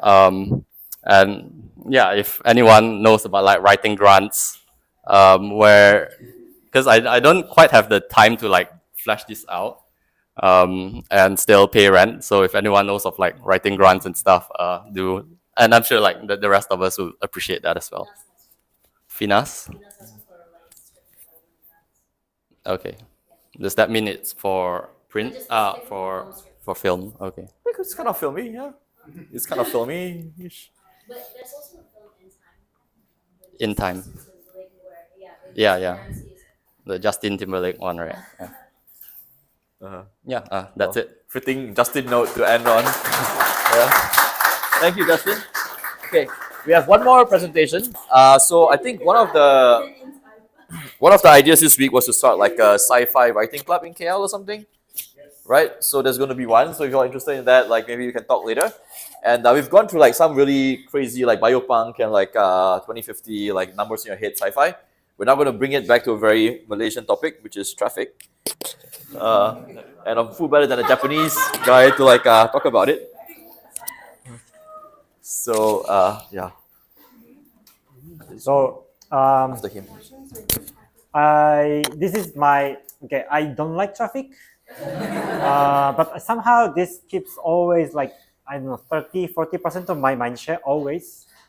So, and as a kind of like outcome from this Proto-College thing, I wanted to share my perspectives about how protocol fit into this traffic and how this might be like improved.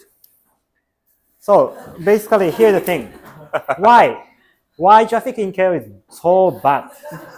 Simple. Okay, there are a few protocols basically.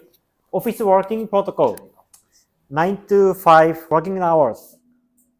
Sorry, it's covered. Sorry, but no separation of meeting and operational work. No separation of information exchange and team building. And inertia from paper era, basically. So, okay, I'm gonna explain. I think you get the ideas, but we can do better, right? Yeah. And car. Why four-seaters? Imagine the car parking there. Most of the cars, four-seaters, right? Why?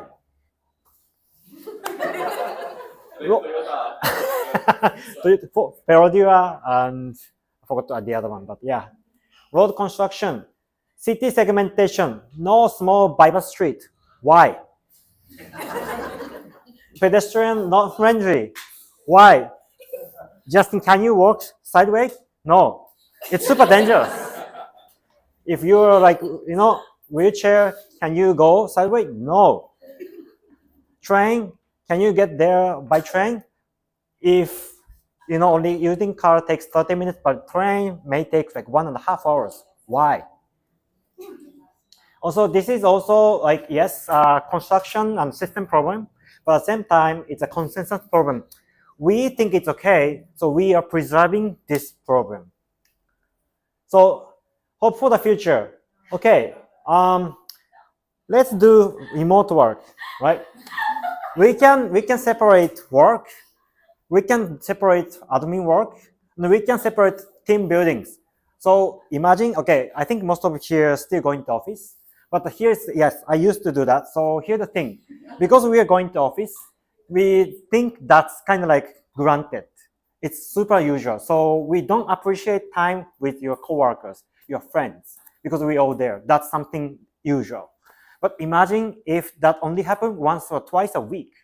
We appreciate much, much more. And the communication might be much more smoother, like appreciation-based thing, something like that, right? Also the car, so according to ChatGPT, I asked ChatGPT, what's happening is, okay, around year 2035, autonomous driving is finally ready. And if it's ready, we don't have to actually drive ourselves. So there will be no road rage because that can be now regulated by protocol, right? Also, the car, okay, some of you imagine how you go to your office. You probably just like use 1 or 2 of 4-seaters or maybe 5-seaters or maybe 7-seaters. Why not use these small cars? Okay, imagine there are like 4 lanes in a road.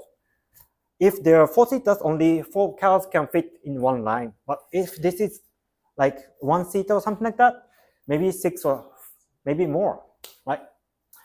And next, pedestrian-friendly roofs, subways. Okay, imagine Malaysian like highways. Like, if, I think you experienced not only once, like, okay, you take a wrong road, and then like you end up going to like 1-2 kilometers to U-turn. Doesn't make sense to me. Why there is no place to cross? And as a pedestrian,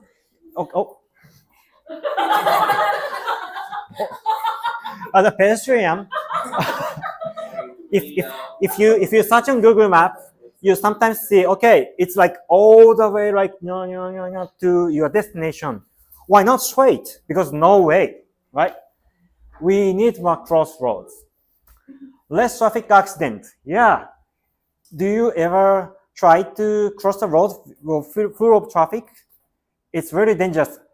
To me, 4 times in my life, I got pushed by a car. I don't know why, but I really thought I'm dead there. Right? I don't want to experience these kind of things. And so also, it's also animal friendly, disabled people friendly. Why don't do it? Okay, it all starts from our protocol thinking. Just put the question to status quo and imagine what can be improved. Then the future starts from there. Thank you.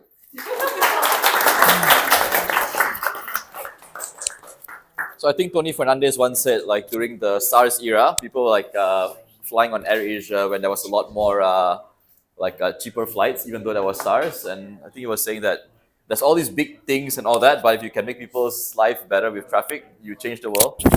Don't worry. Okay, so we've gone through like traffic. We have one final sharing to go through. I know it's slightly past 4, so if you have to go, we understand. But if you can bear with us, maybe just like 10 more minutes. We will end on this and then open for curry puffs. So I'm going to switch to, there we go. You want to zoom in? I think this is fine. Full size is fine. That's fine? Okay, I can scroll down for you when you're ready. Okay. Yeah. Cool. Thank you everyone for staying towards the end. My name is Cole. I'll skip the introduction, but please come talk to me later. And I'm not very protocol literate yet, so I really appreciate the organizer and Sam for creating this space for me to talk about, to share my problem, and shamelessly also soliciting for solutions from you all, and also pitch for future collaborations if this is something that you are interested in. So the problem now, I'm from Malaysia by the way, the problem now with, this is another kind of traffic, it's wildlife trafficking, but the solutions to traffic may be similar. And right now, there's a trend in Malaysia with gibbons trafficking. So gibbons is a kind of primate. Humans are primates, and humans are apes. Orangutans are great apes, and gibbons are small apes. The difference between gibbons, apes, and monkeys are the most obvious one would be the tail. and apes don't have tails. Gibbons live in pairs, male and female, like some human cultures in a nuclear family, and they have babies one at a time, and maybe 3 to 5 babies in a family throughout their life, and the baby get poached, and their parents get killed. The baby get poached to fill the demand for exotic pet trade. And what we are seeing now is also private collections in zoos and other smaller private collection settings. So over the past 2-3 years, we are seeing a sharp increase in gibbon trafficking. In the past, there used to be orangutan trafficking, a lot of orangutan trafficking. Now orangutan trafficking becomes a high-profile crime now, and they are shifting the focus to gibbons. And the trend looks like gibbons are being trafficked, poached in Indonesia, Malaysia, and Thailand into India. So the demand comes from India, and we think there's a lot of investigation and there's a lot of debates about what is driving this demand. And we think that it's because there's this megalomaniac billionaire family in India. They own the Reliance oil and gas industry in India, and they are the richest family in India, the Ambani family. They just had biggest wedding, like 1 week wedding last year, I think, inviting celebrities like Mark Zuckerberg and Ivanka Trump and those kind of billionaires. So they are very well connected with high-profile people, including the President Modi in India. So it looks like I'm talking about wildlife trafficking, but ultimately the problem is about power and who has what kind of information and who they share the information with, and how people with information retain the power. That's next. So because the problem is big and complex, and I'm not sure how to formulate my thoughts and questions yet, but right now what we are thinking of is to form a coalition, and the coalition needs to be, even if we don't have the resources to be able, that comparable to what they have in India, we need to form a coalition that look big, at least visibly, like that can be perceived big. So right now, this is just starting. It's called Save the Gibbon Alliance, and is formed among NGOs, a few NGOs now. Right now, there's 4 NGOs based in Sumatra, Indonesia, Malaysia, and India. We are still trying to recruit an organization from Thailand, and the coalition, the alliance, is trying to get multi-stakeholder kind of collaboration to shift the narrative, to reclaim the power and shift the public perception and narrative of the problem. Because, can we go back to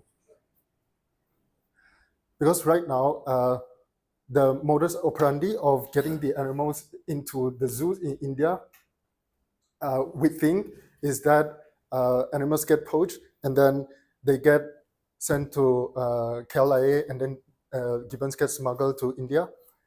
And it's by design. So they recruited mules to smuggle the gibbons to India, and then they get confiscated.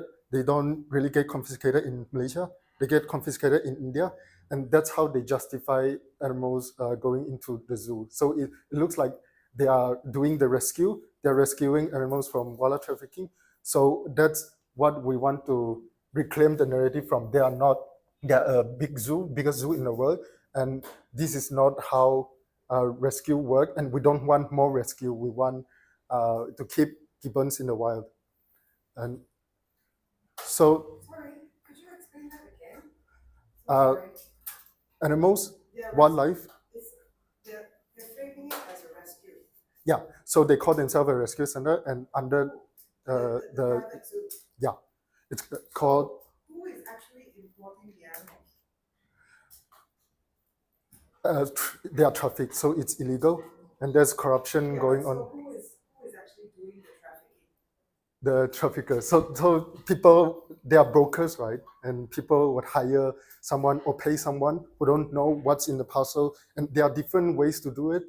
And so are they actually rescuing the animals, or did they set it up so that it looks like they're yeah, that's the theory, and that's what we need to do more investigation. And because they have a lot of money and they are also funding projects, and it's very complicated, and that's why I need help to organize the coalition, the movement, and get information and do fact checking, that kind of thing, and investigation. Well, sorry. Okay, so we'll pause on that. So so why are we going through all these protocols and science fiction and ending on a question about saving the gibbons? Because we wanted to illustrate that what this week was really about is not our answers, but the process of how do we live inside the question and explore it. So this is kind of what our process was, right? Like it's about reimagining seas, right? This is one hell of a sea that we live in and affects us because this speaks to biodiversity, it speaks to like resources, it speaks to exploitation, it speaks to like what sorts of flows do we allow and not allow. So we had initially designed this session as a design kind of workshop, but it's past 4 p.m, so we're not going to inflict that upon everyone. We're happy to like take this and do small curry puff sessions to go deeper on that, right? But I wanted to give you a bit of not just the outcomes, but also the flavor of like what this process that we've gone through in this past week is. So thank you, Ko, for sharing and bringing us a bit inside this. I know you have some more stuff to share. But Why are the maps disproportionate? Huh?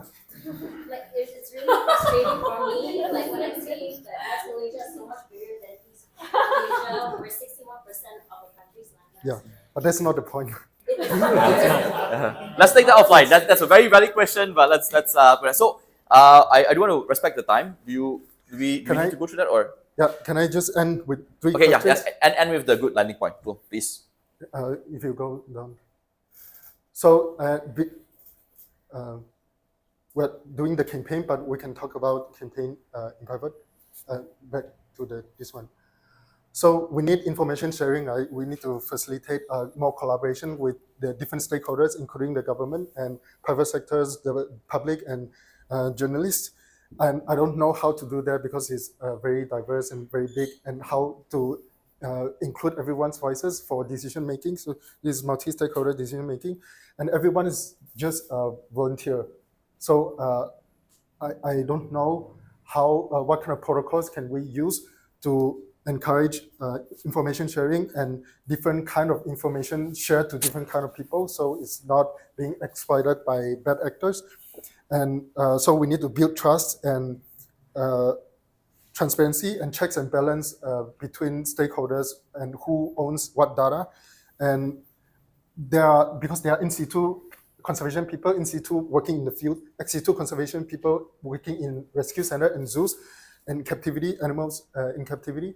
So there are going to be disagreements between all these stakeholders.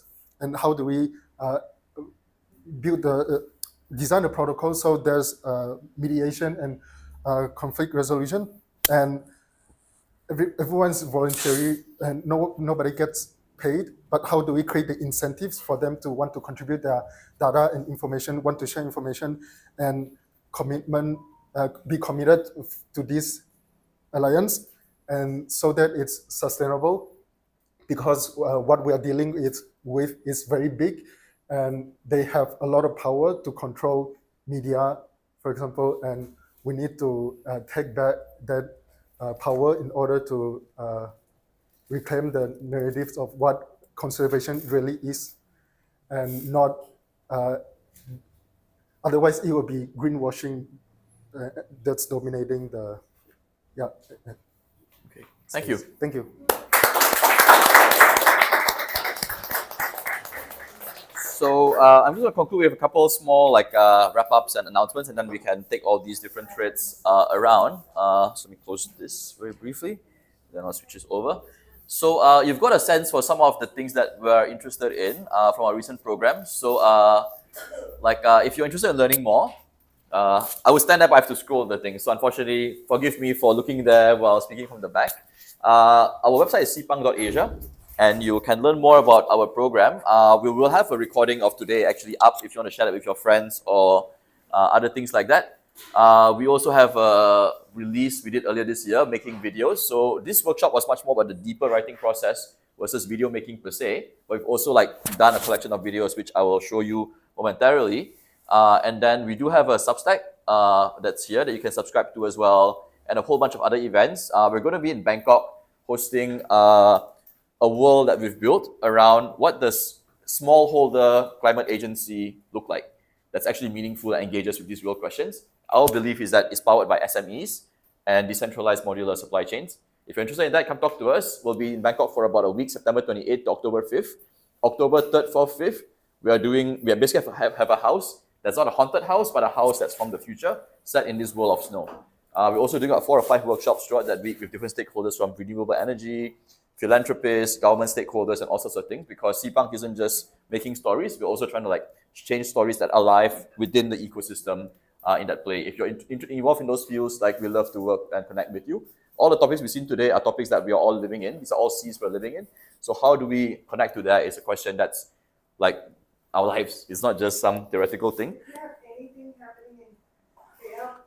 Yes, so this was the big thing happening in KL, but we will have, the majority of our group was actually based in KL or Malaysia. So we do expect that a lot of the interesting things will continue, and we'd love to discuss collabs. That's because Bangkok is hosting this event called Bangkok Climate Action Week, which is the first bottom-up all of society climate action week in Southeast Asia. If someone in Malaysia were to host that week, we would definitely do it here. So maybe some of you and your networks can actually facilitate that as well. So last thing I'll show you, this is something we made at a workshop about 4 or 5 months ago called Southeast Asia. There's a whole video which I will play through maybe when there's curry puffs on and stuff like that later on. But basically, in 1 week, we studied what does distributed AI in the context of Southeast Asia look like. And out of that, we made about a dozen different videos. A handful of those in the room here were also at this workshop. And you can kind of take a look at what kind of imagination is really possible, even on crazy time frames. But the point is not to have the best video, but to actually ask the most interesting questions. And that's really what we are about. So we start with a question, we'll end with a question. Thank you for being here. If you have more questions, a bunch of us are happy to chat. If you want to dive deeper into other projects that we're working on, a few people are working on different games or climate future games and other things like that. You can also speak to the group. Not all the group got to present today because we just didn't have the time to fit it all in 3 hours. Help us finish the curry puffs and the tea. We'll get the lights back on and some music on and stay on for as long as you like. Thank you for coming.